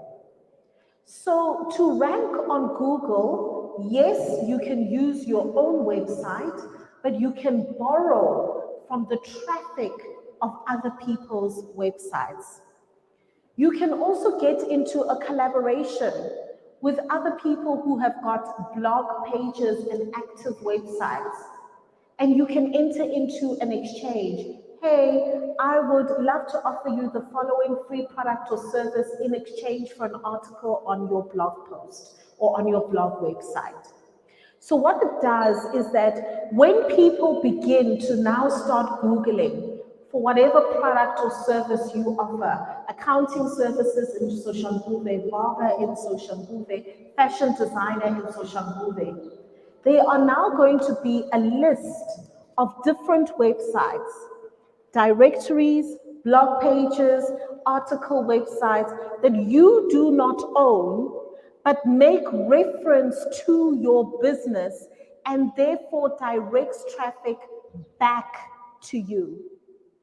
Does that make sense? So often at times we need to look and say, what are some of the free things that I can do that is going to give me credibility whilst I am still building my brand? And for those of you that do have a website, you want to keep it up to date. One of the best ways I find in keeping a website up to date is by having a blog page on the website. Now, why do I say that? The Google algorithm works in this way. Every single month, Google crawls into all of the websites that exist. So the Google crawler is not a human being. It does not know if you are still in business or not. The only way it is going to know if you are still in business is if you are updating your website. Now you might think, but my About Us page, nothing has changed. Contact Us, nothing has changed. Services, nothing has changed. What am I going to update every single month on my website? That is where the blog page comes in, because you can blog. You can write an article about your experience today. You can write an article about a new spice that you've just launched. You can write an article about the benefits of organically grown spinach. You can write an article about how you are revolutionizing the gaming industry. You can write. So by updating your blog page, it communicates to Google that you are active and you're still in business, and it allows your website to rank higher. All right. So please do not neglect Google, because all of us use Google all the time. And when a person is on Google, you are finding them at the point of searching. All right, are we together? So making sure that you are on Google My Business. Do we have any questions around that? Are we good? You can raise your hand if you, oh yes, there's a hand up there. I'm a small woman and I own online jewelry store. So I operate online. Everything that I do online. So I heard you talk about the blog page. And as someone who sells jewelry, how do I go about that? Do I make a different website for that? Do I put that in my website and make a different tab? How do I go about that? Yes. So what you're going to do is your current website that you are already using, what you want to do is you want to open a blog page on that website. So it's going to be a tab within your website. All right. And now when you open that tab, you are going to put different types of blog articles. So you could do, for example, just talking about the diamond and jewelry industry, what types of diamonds and jewelry are trending at the moment. When you are entering into wedding season, you can talk about the types of rings that people are enjoying and etc. So you always think of different ideas in terms of what to write. If you do not know or you run out of ideas of what to write, you want to go onto a platform called Google Trends. Google Trends. So you can go into Google and you can search Google Trends. Now, when you go into Google Trends, what Google Trends does is that it basically tells you what people are Googling all over the world. So you can use it for research to understand what is happening in the diamond industry abroad so that you can just educate yourself, or you can narrow it down. You can search under South Africa, you can search and even narrow it down further under Soshanguve. Then you're going to put in certain words, for example, diamonds, jewelry, etc. And what it's going to now show you is how many people are Googling the word diamonds. How many people are Googling the words jewelry? How many people are Googling the words engagement ring? All right. So based on that, you're going to see, oh, lots of people are Googling engagement ring compared to diamonds. Let me write something on engagement rings. It will also tell you exactly the words that people are using when they are Googling that. You want to take those words and you want to incorporate it into the article that you write, because now it's telling you the exact words that people are using to search. Am I making sense? It's also a very nice platform to use if you want to do things like you want to run ads, you want to do promo. Go onto there and see what are the trending topics that people are Googling. And you can put in different keywords and search different keywords and put them against each other to see what is trending. All right, you can look at Soshanguve, then you look at Pretoria, then you look at Gauteng, so that you can also be able to see how far does this trend go. Because sometimes we rely on our own imagination, but we don't know what people are Googling. We don't know what's in people's heads. So when you look at Google Trends, it tells you what people are Googling in your industry and where you are, so that you can then use that information for your marketing purposes. Am I making sense? Does that help? Okay, great stuff. Any other questions before we continue? Please don't feel shy. Remember, this is your time. You can ask any question at all, and we'll be more than happy to answer. Okay, all right, then we can continue. The next element, which forms part of Masterclass 2, is traditional marketing. We've looked at digital marketing, and I'm hoping that you've gotten enough insights for you to feel as though, you know what, I can go out there, I can implement some of these things. Traditional marketing speaks about marketing that is happening on the ground. And traditional marketing is not dead. It does not mean you have to choose either I only do digital or I only do traditional. You need to find a way to marry the two, because both of them are effective. All right. So the very first thing when it comes to traditional marketing, and we've spoken about this and that's why we encourage you, is to network. Networking is extremely, extremely important. And when we talk about networking, sometimes we think that you have to network with CEOs, board of directors, captains of industry. That's all well and good. But let me tell you, you also need peer-to-peer networking.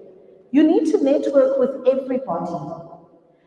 You know, in your business journey, you are going to discover that the people that help you the most are going to come from the most unlikely places. So please never ever look down on anybody and think, ah, what can this one do for me? You don't know. You don't know who they know, you don't know what resources they have, you don't know how they could potentially advise you or help you along your journey. So in as much as you may want to network with the CEO, don't forget the PA, don't forget the receptionist, don't forget the tea lady, don't forget the doorman, don't forget the guy who helps you to park. Because I promise the world is an interesting place. Everybody is interconnected. Let's say, for example, you've got a meeting with a corporate, you're going to pitch your business. So you drive there and you get into the parking lot and you park your car. And the person that helps you to park the car, they greet you, how's someone, my sister Unjan? Nyaphil. You don't know that this person also helps the CEO to park their car every day. And they are actually somebody that they have developed a good relationship with. And they'll be like, oh, you know, I actually helped that my sister the other day to park her car when she was coming to see you. Hey, I just snacks and I friendly, you know. That small little interaction can have an impact on your pitch. Because let me tell you something, you don't only get business because of what you can do. It is also about your character as a person. So when it comes to networking, please always remember that there is value that every single human being has to offer. So along your journey, please make sure that you network with people in a manner that allows your brand to have credibility.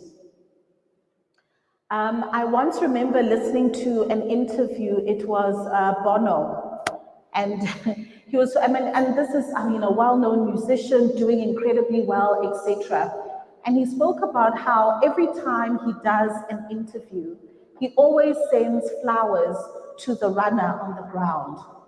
And you're thinking, but why wouldn't he send flowers to the interviewer? Why wouldn't he send flowers to the producer? And he said, you know, I've been in business long enough to know that in 3, 4, 5 years' time, that runner is going to become the producer. And the way I treated them, they're going to remember. And that will determine if I get more interviews and opportunities from that company. So please, I ask you nicely, when it comes to networking, network with everybody and treat everybody with that spirit of Ubuntu. Now, when we are doing our networking, networking is not about what you can get from someone. Please, just cancel that from your mind. Networking is not about what you can get from someone. Networking is about relationship building. Networking is about relationship building. We buy from people we like.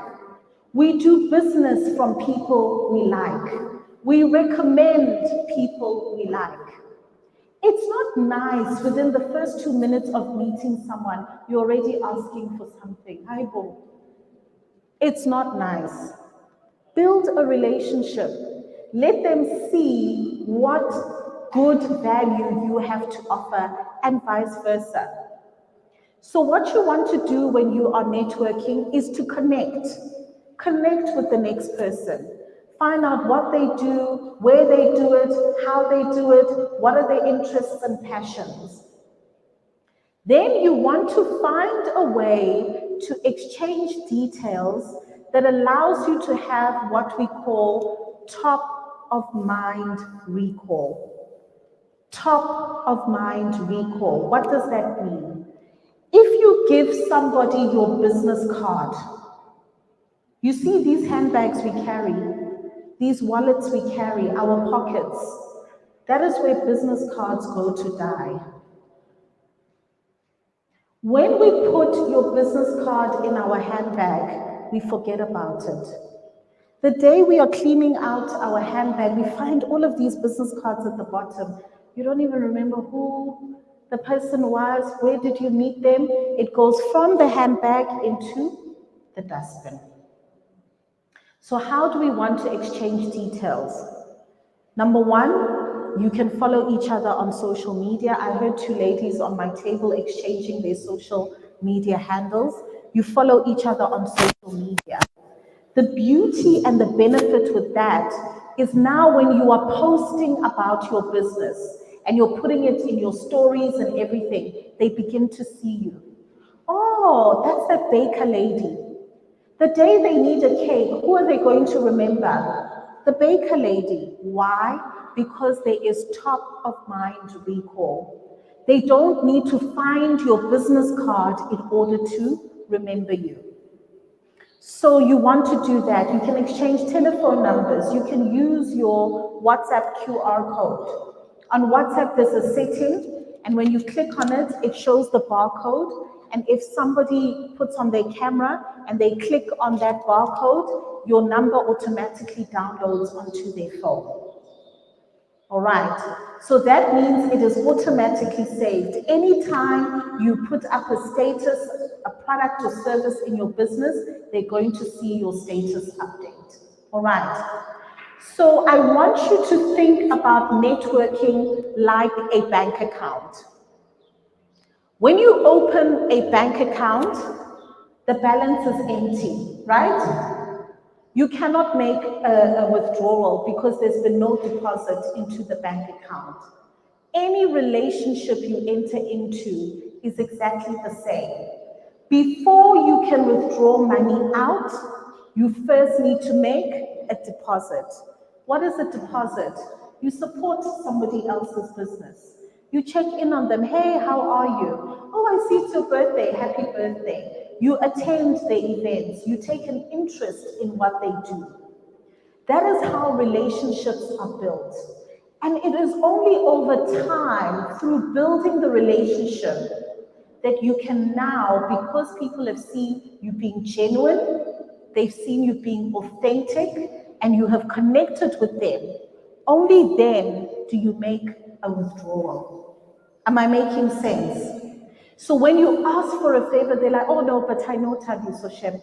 You know, she's running a good business. I've seen a status update. She checks in on me once in a while. Let me hear what she has to say.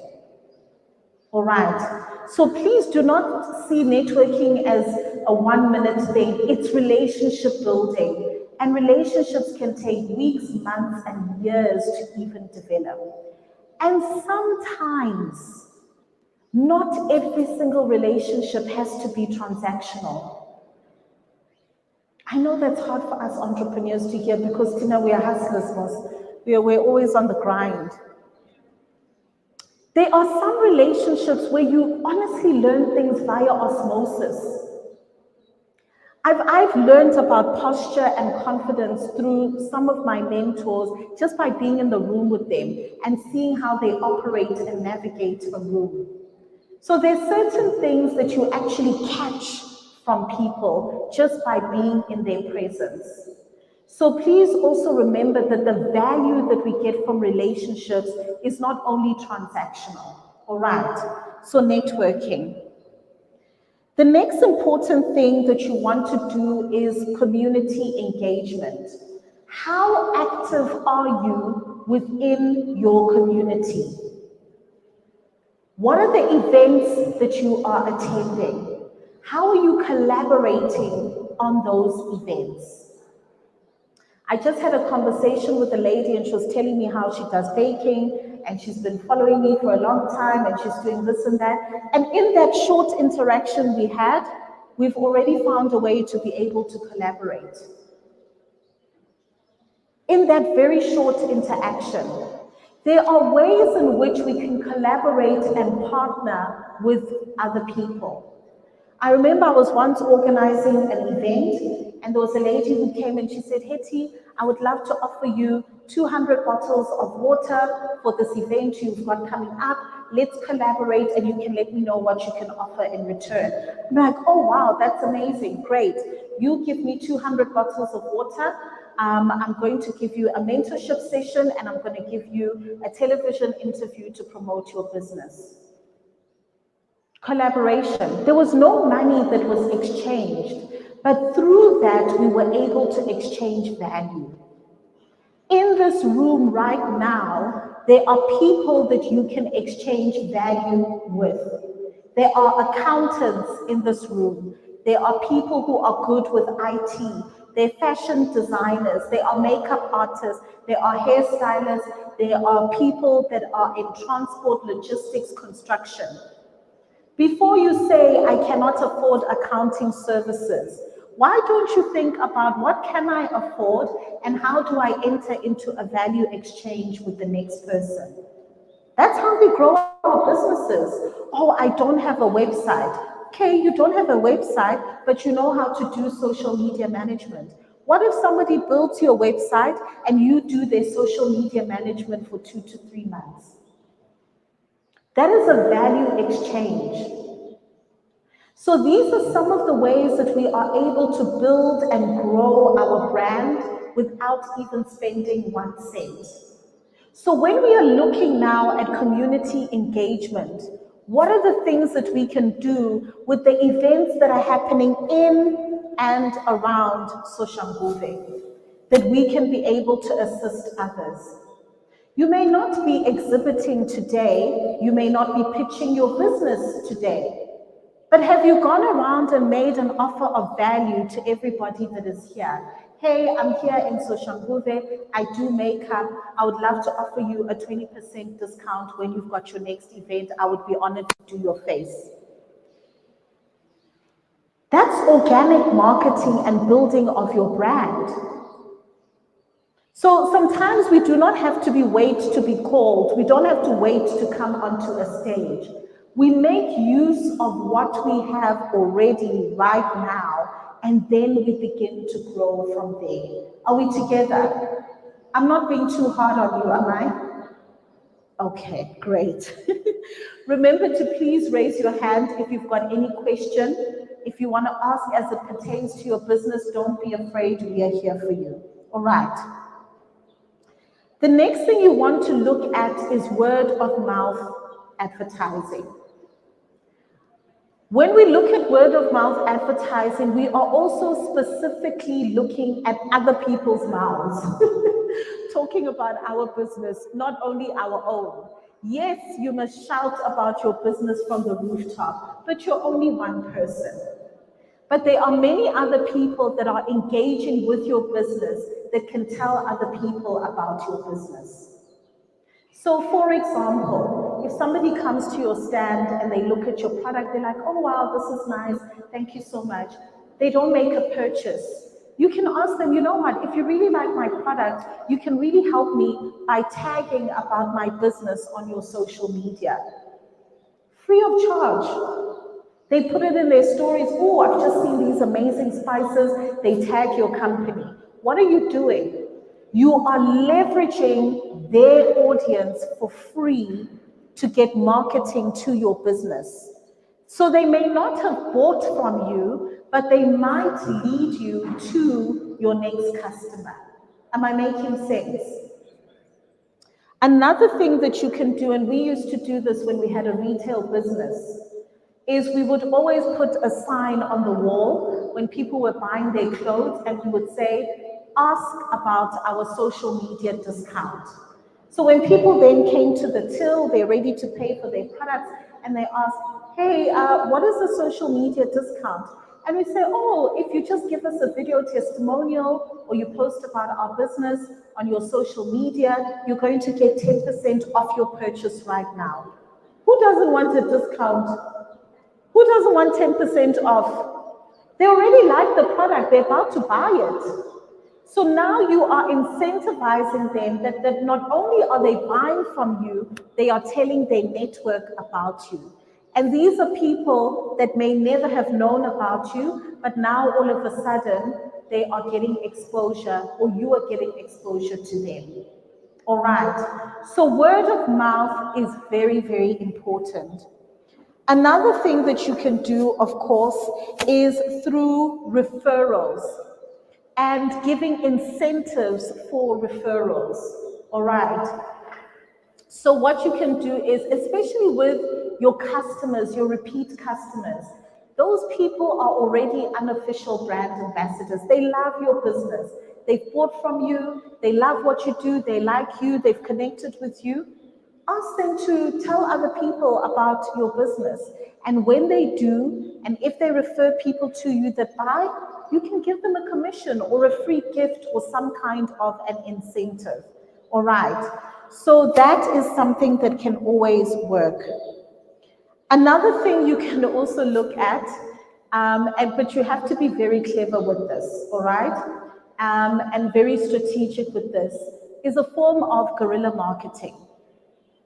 Guerrilla marketing basically means that you are using non-traditional tactics to get attention. So I'll give you a good example. When we were running a retail business, we would often open up shops in malls, but the malls didn't take us seriously. Number one, you're not a known brand. Number two, you're selling traditional clothes. I mean, come on, right? They don't take you seriously. So you'll send the emails and you'll do the follow-ups and you'll make the telephone calls and nobody takes you seriously. So we decided to do a form of guerrilla marketing. I'll share two strategies with you. One of the strategies was we would send our proposal via post in an envelope, right? And what we would do is we would use an envelope which would be the color that nobody would think of. Think of like your neon green type of color, or like your bright orange, all right? So you can imagine when the post comes to the center management, all of the envelopes are either white or brown. That's how envelopes come. Then all of a sudden in that pile, there's this neon green envelope. You're like, what is this? And they open it up, and there is our proposal. I promise you, within 24 hours, we would always get a telephone call. Hey, can we have a meeting with you? We got your envelope. So what are we doing? We are trying to get their attention in a manner that helps us to stand out.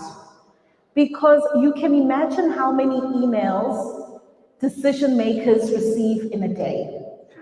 How many, envelopes they receive in a day of people like yourself who is looking for assistance. Another strategy that we used, especially when building a social media audience, people are like, hey, please open in Polokwane. We need the shop in Polokwane. Can you please help us? Like, hey guys, we've been trying to open in Polokwane. We're not finding shop space. This is the number of center management. You can call them and ask them and say you want PNH boutique at their mall. Did they not call? And call and call until eventually they called us back and said, when can we have a meeting? How can you make these calls stop? We will listen to you. So sometimes you can leverage guerrilla marketing to be able to get the attention that you need from the powers that be. You have to be clever about it. It has to be short and it has to be sporadic. If it's something that's ongoing for 6 months, there's an irritation factor, right? So there's a difference between getting somebody's attention and now just being a source of annoyance. But you can definitely do that. You can also use it in activations if you've got an exhibition. When you've got an exhibition, sometimes what you want to do is find a way that allows people to engage with your product for longer. So if, for example, you're selling body butters, you want to have a tester and you keep it open. When somebody comes and they ask you about your product, oh no, we've got these organic butters, this is how I make them, please give me your hand, let me allow you to feel it. That is experiential. They are experiencing the product. And once they feel how soft it is, how nice it smells, how good and nourished their hands are, they are more likely then to make a purchase. So anything that allows people to actually engage with you and your product allows you to grow your brand without breaking the bank. One of the things I need you to know about marketing is that there is no right or wrong. There is no right or wrong. That is why if you ask 100 people, what is marketing? You are going to get 100 different answers. And all of those answers are correct. So marketing is any activity that a person engages in that allows them to know about your business. So if a person calls your business or your office, the way the receptionist answers the phone is marketing. Because if they answer it in a manner that makes them feel helped, assisted, welcome, and friendly, it puts your brand in a good light. Remember, we spoke about perception at the beginning of the day. But if they don't answer a phone in a friendly manner, it puts your brand in a bad light, which puts them off for wanting to do business with you. So when you are thinking about growing your brand and you're thinking about growing your business, it is literally any activity whatsoever that you can take advantage of that is going to help you to grow your business. I'm really hoping that today we've had the opportunity to open up our minds to the world of possibility that exists in growing our business. Every single thing that we've learned today, I promise you, I do it myself. We will never, ever, ever stop marketing our businesses. We will never, ever stop growing our businesses. We will never, ever stop advertising our businesses. Don't be shy of your day one. Don't be embarrassed that you're selling from the boot of your car. Don't feel like I need to have great camera before I'm going to create content. Use whatever you have now, today, and leverage that. When you have more tomorrow, you will use the more tomorrow. But never, ever, ever, in your journey as an entrepreneur, look down upon yourself or your business. Because we are the solution providers, we are the innovators, we are the people that are actually keeping innovation alive and creating jobs within the economy. All right, that's just my little pep talk at the end.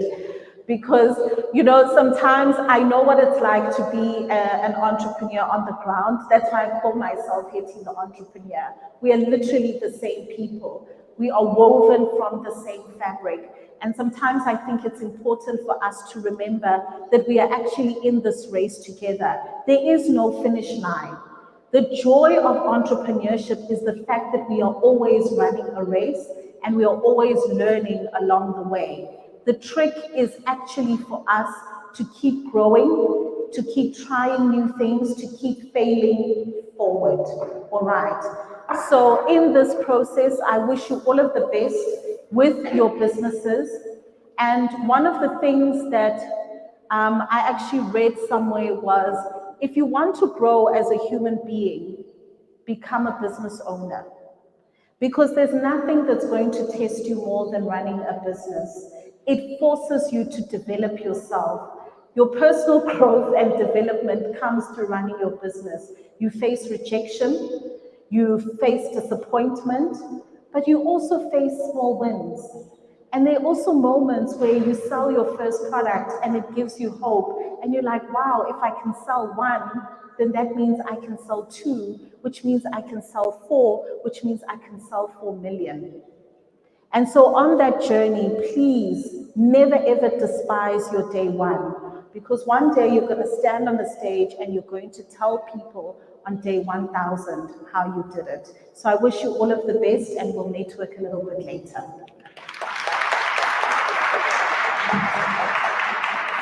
Sheesh, guys, how good is that, eh? How good is that? Let's give her a proper round of applause, please. How good is that? Lovely.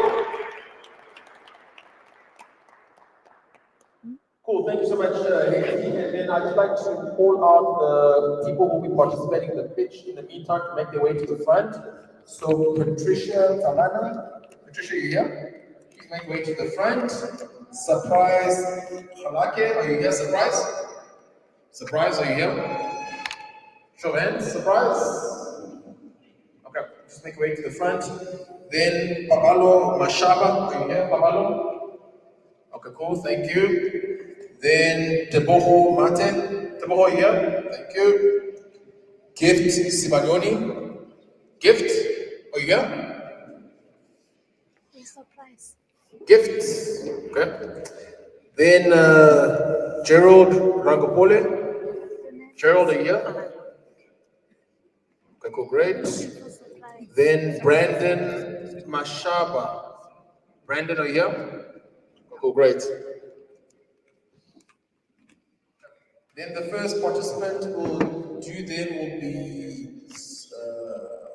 surprise. You guys can put the microphones, thank you. Okay, cool. So I saw some of you taking notes, which was very good. And what I'd like to say from Hetty's talks, I know that some of you will take action and some won't. It's a part of life.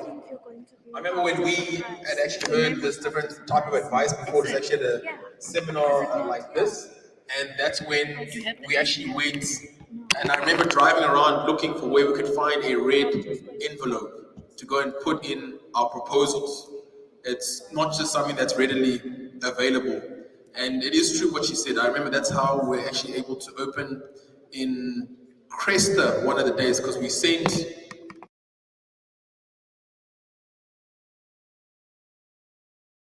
and they called us the very next day, because how often in life do you receive a big red envelope? You really think that there's a big problem here and it's addressed to you. And we sent the proposal in there, and they had no other reason but to call us the next day. It was actually quite cool.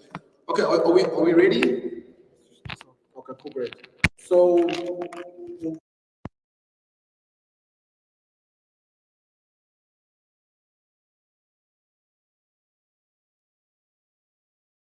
they're going to be coming here to pitch their business.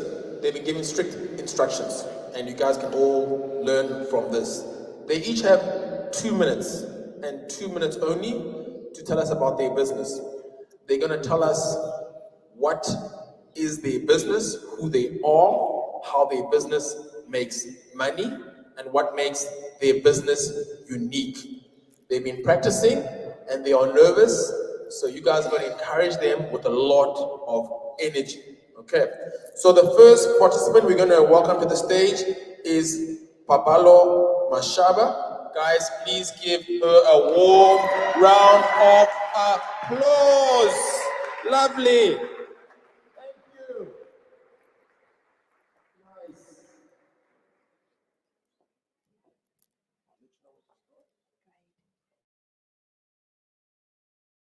Dumelang. Hi everyone. Wow, hey, surprise did the moves now. I'm number one. And I'll be continuously referring to my phone. I hope that you guys do not mind. So we at BPro, we cater to a diversified clientele, be it individuals, SMMEs, and businesses across various industries, delivering results that drive organizational transformation through our tailored solutions that meet your objectives and needs. Our unique selling point is our all-in-one comprehensive offering services. We offer public relations, strengthening and maintaining your public image, business consultancy. We offer strategic advice and operational support, training. We provide targeted training programs that boost skills and productivity, events coordination. We plan, coordinate, and execute events on your behalf so you may have memorable events tailored to your brand. Digital marketing. We offer strategic outlets that exposes your brand to potential customers using digital platforms and electronic technologies. Our mission is to transform businesses and to empower entrepreneurs through tailored solutions that drive growth, enhance brand visibility, and stimulate operations. We know the struggle of operating a business. That's why we offer our tailored packages so that you do not have to worry about project deadlines, ineffective staff, and bad publicity. Nobody wants to look bad in the public, hey? So we ensure that your objectives are met on time and on a cost-effective budget. Now, that's a nice way to grow your business without breaking the brand. So why choose BPRO? We have been profiled by the government, and this showcases our credibility legitimacy, and impact in this industry. We have also expanded by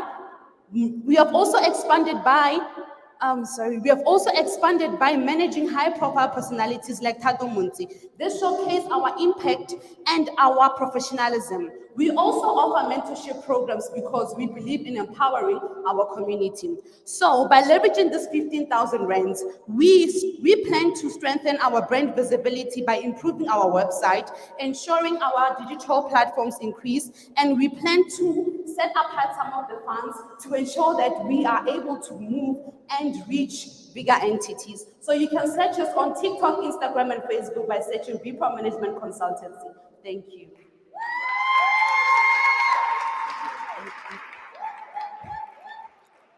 Very good. Love that energy. Okay, cool. Then the next participant we will be having. Oh, we're good to go? Okay, cool. The next participant we'll be having is Teboho Mate. Give a warm round of applause, please, for Teboho. Please welcome him to the stage. Teboho's coming in. Thank you. Thank you, Papa. Hello, everyone. My name is Teboho Fortune Mati. I am the founder and director of The Eggman. As you can see, you can say Munnawali. The Eggman is an amazing brand and company through which we produce, process, and deliver the freshest eggs you can ever find from our farm directly to your doorstep. Not only do we deliver the freshest eggs, but we also deliver on efficiency. We are experts in efficiency. We make sure that you get your eggs and save you time, energy, and resources. How we make money? We make money through the 27,000 eggs that we produce every month at our farm, and we also make money through the delivery services that we charge for most of our services. We also make money through strategic relationships that we have with the likes of Vodacom as a marketing partner.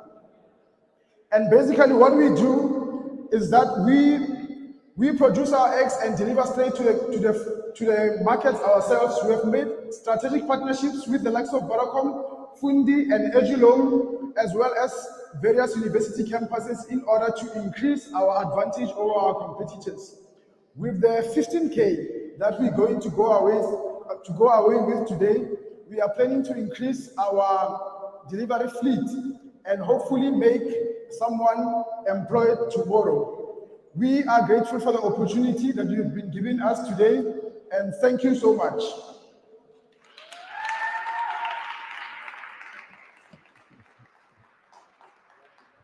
Thanks, man. Lovely, lovely.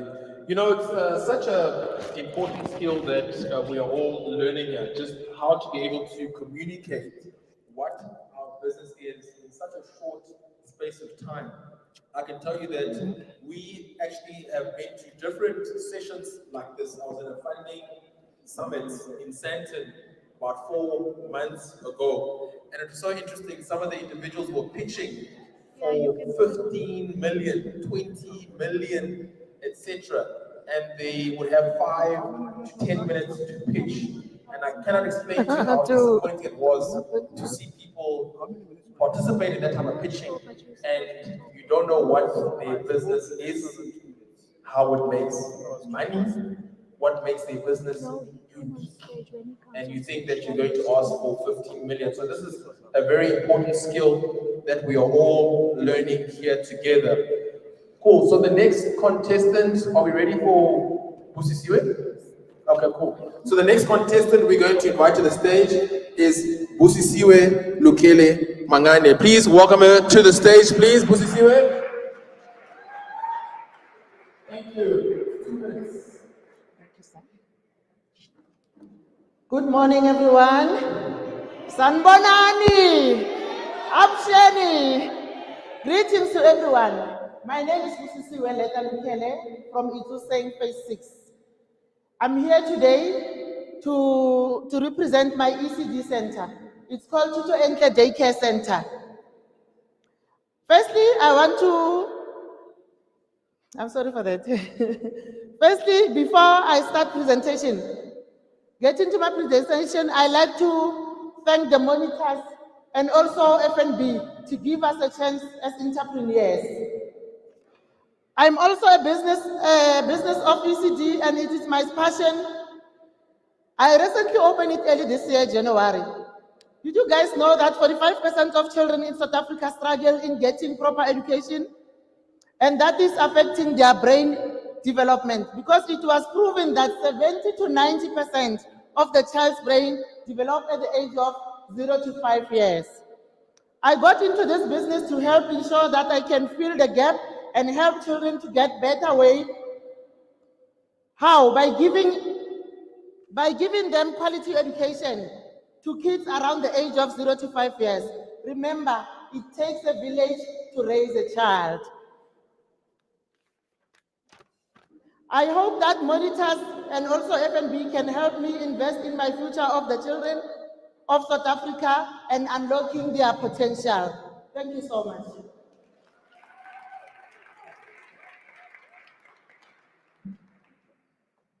Thank you so much for that. Excellent pitch. Excellent pitch. Okay, cool, great. Are we ready for Brandon? I'll stop this again. Okay, cool. And for all of you who are here, I really hope you are taking notes in terms of how they are pitching, how they are communicating, and don't despair if you are not selected to pitch today. You'll actually be able to see that there is an individual here. They were at a previous workshop that we had. There were actually 2 of the workshops previously, and she was actually studying to see how this can be done, and likely she'll also be pitching today. So you're welcome to join us as we go on the road and apply to be able to pitch. Okay, cool. Then the next person we'll be welcoming is Brandon. If we can all please give a round of applause to Brandon Mashaba. Please give a warm round of applause to Brandon. Thank you. Good morning, everyone. My name is Brendan Mashaba. I'm the founder and director of Real Gaming Interactions. So remember back in the day when every tech shop used to have a retro gaming machine and kids would go there and play after school. So we have a similar product, but ours is modern and it's stylish.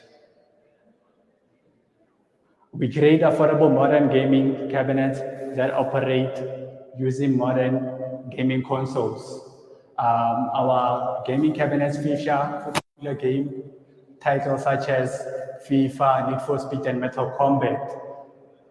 This is not only entertainment for the youth, but it also helps shop owners to push the foot traffic.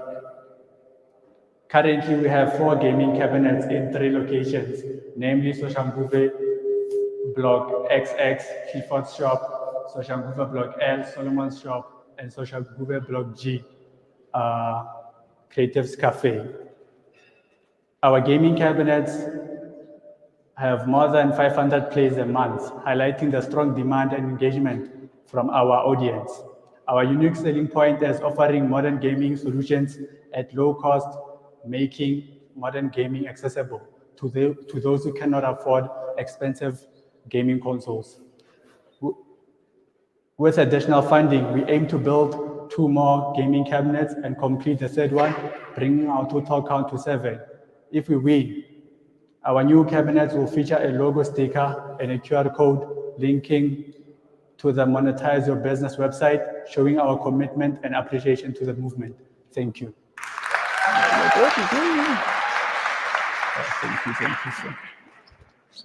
Thank you for that, young man. It's very good. Okay, cool. Then our final contestant that we'll be having for this segment. Are we ready? Okay, cool, great. Guys, this is the final segment. We're going to be the final person to pitch. Please give a warm round of applause for Patricia Talana. Please welcome Patricia to the stage. Give a warm round of applause, please. It's the last pitcher. Even you clap over there. I want to see you clapping, please. There we go. Thank you so much, Papa. Did you know that the best way to actually have things done is by doing them yourself? Googled it, and I promise you, Google is definitely gonna back me up on this one. Dumelang sanibonani abusheni. Good day, beautiful people. My name is Patricia Kundaneta Lana. I am a single mother of two, a communication practitioner student at UNISA, and I am a serial entrepreneur, which is what brought me here today. I'm here to tell you about my brand, Jade Style You, that I named after my daughter. At Jade Style You, we do hair and beauty services, whereby we take in our services to the convenience of our clients' homes, which is the expansion of what we are here today. We want to build and create an academy for Jade Style You. The problem is now here in South Africa, just like anywhere in the world, we are facing this gigantic pandemic, which is unemployment. And according to the stats, 2023, unemployment rate in South Africa is 33.5%, which 49.14% of those is youth. And that's where we are coming in as Jade Style You, Hair and Beauty, Skills Development and Training Academy. With our academy, we're going to be developing the skills of our candidates from scratch and also get to train them to be able to do the practicals. We don't only just do that, but we also get to the core of the education of the industry, whereby we get to inform them about the industry, educate them what is hair and what is skin, and also get to create employment opportunities for them via all these other associates that we've met along the way, and also get to groom them to be able to build their own hair and beauty services. Let me tell you a story about me. I started doing hair when I was 10 years old, and my first client was my teacher, whereby she paid me 250. And that's how I started making my money until today. With this money, we would like to invest in the working capital of the business, whereby we need accreditation with Service CETA, because already over the past few years, we've invested in the equipment of the business. Also, I went to school to study for being a facilitator, assessor, and moderator for the business. And I also got accreditation for natural hair, afro, with Service CETA. We've been taught that we need to go to school, study, graduate, and be employable. But the honest truth is that is not the honest truth. It's just a temporary thing. Your abilities, your skills, and your brains can be integrated to this systematical education and work for your own good and your own success. My name is Patricia Kunjanita Lana once again, and don't forget to follow me on the Instagram. My handle is the only know me. Thank you very much.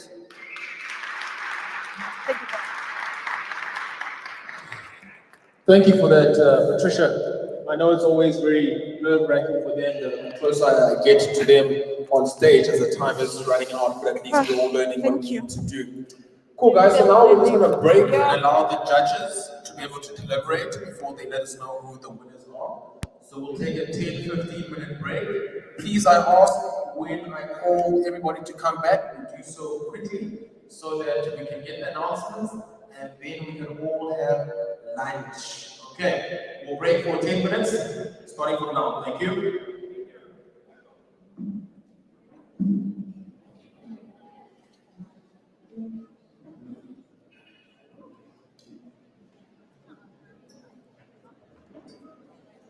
So today there won't be a sit down, right?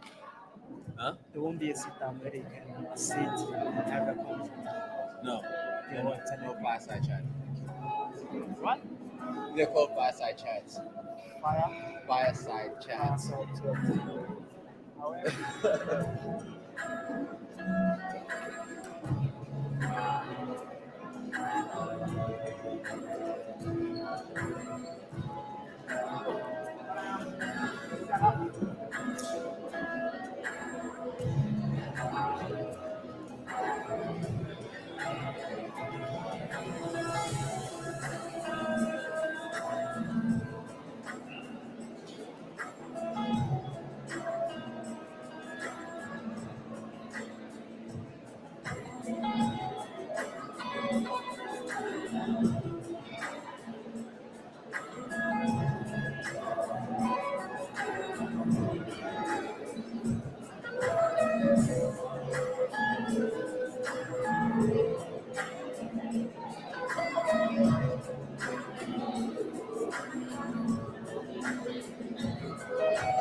What's up?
Yeah.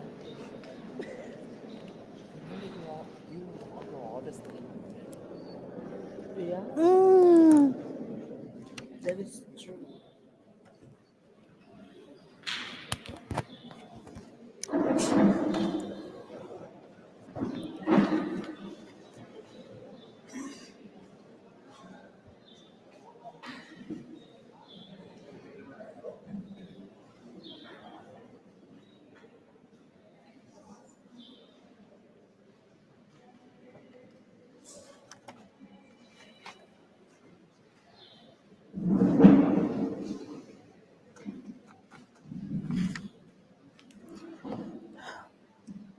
Cool. Okay, we're ready to finalize this session.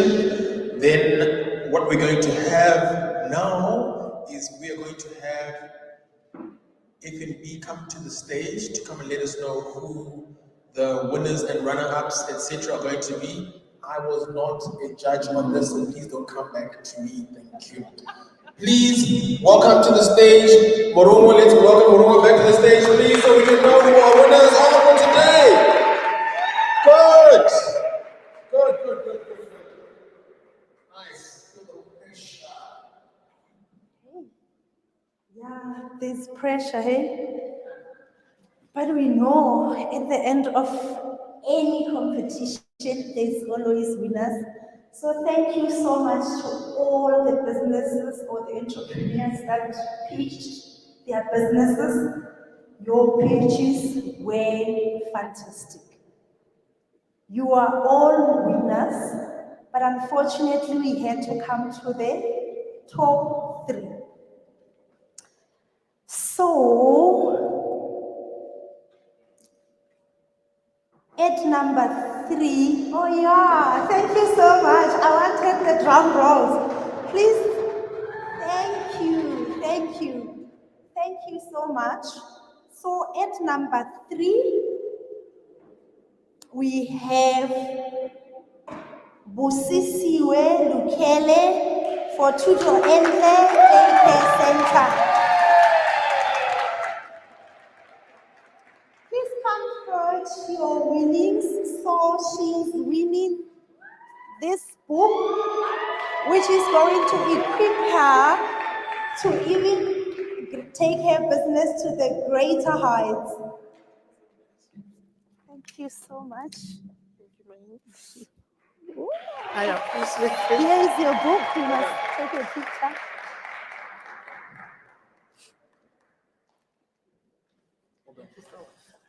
Thank you. Moving right along, hey? Announcing number 2. Guys, this was difficult. It was a tough decision for us to come to the top 3. You can see I'm still breathing, hey, trying to gather myself, but we do this. At number 2, yes, thank you. Thank you so much. We've got Patricia Talani, J-Style.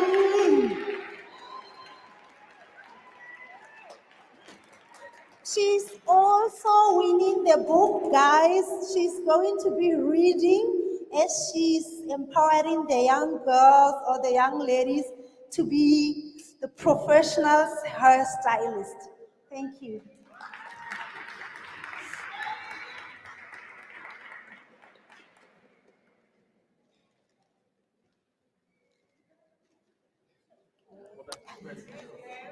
Thank you so much, guys. When I announce the grand prize winner, I'm going to ask the Monetise team to come on stage. Also, I'm gonna ask House Pauline come on stage. Then we're going to call the grand prize winner. Any guesses, guys?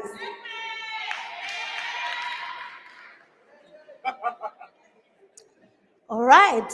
I'm not sure if I'm agreeing with the lady that just shouted the Eggman, but based on the tally, after calculating the numbers from the judges, drum rolls, guys, for our grand prize winner. And the winner for 15,000 rand goes to Munnawali.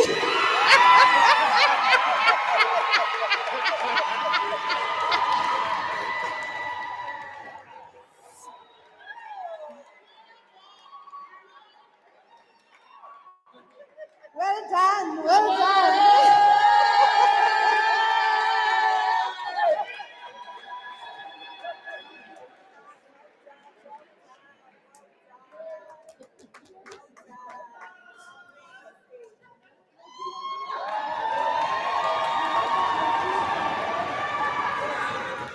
Hi. Hi. Guys, we know that you're not gonna win and just go off the stage without saying anything. So we're gonna allow him to give us some few words, vote of thanks, whatever that he wants to do, or a prayer for that matter. Or he can even dance his traditional dance, taking into consideration that next week is Heritage Day, you know? Over to you, sir. Hello everyone. Hello. I'm so excited. I don't even know what to say. But then what I will say today is that I have started from nothing. I have started from nothing, and this 15K is actually a whole lot of money from where we started from. I started with 250 rands. I bought one box of eggs. Actually, I did 2 hours to speak about my story. I started with 250 rands and only one box of eggs. And I used to go door to door promoting my business in the community. And then the primary school kids used to actually taunt me. They would scream, "What now, So today, I'm here standing in front of great people. Monetize your business and FFP, I'm so much grateful. I actually attracted all this. A week ago, I said to myself, I'm going to win this one. I saw the teen entrepreneur on Instagram, and I looked at the video. I was looking at all the videos that they were posting, and I said to myself, this is mine, and these people will know me. And here I am today. Thank you so much. I appreciate all of you, great entrepreneurs. Thank you. Thank you. Thank you so much. Now I'm going to hand over to Papa. Cool. Thanks so much. Thank you. Congratulations. Congratulations. Thanks so much, guys. Let's go. Yeah. Yours. Okay, cool.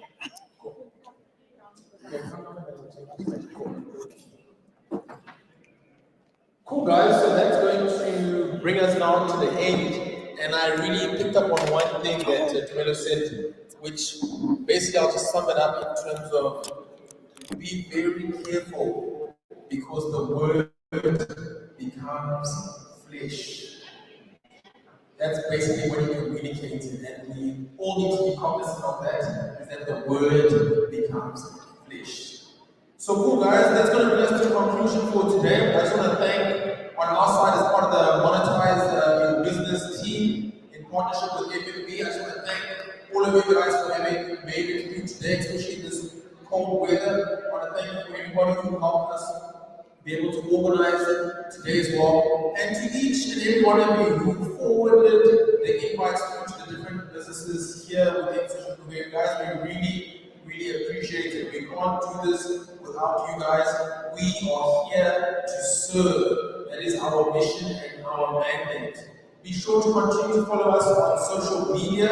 You can find us Monetise Your Business. We are on social media. We're going to be going through these workshops across the country over the next couple of months. Please, when you see one that's happening in a different community and you know somebody there, let them know and spread the word that they need to be here, they need to attend, and then they should also apply to be able to pitch as well. We're all learning and we're all growing. So with that said, guys, this is going to be the end, and we're going to continue for lunch. Thank you, everybody. We'll continue from here. Thank you. Have a good one.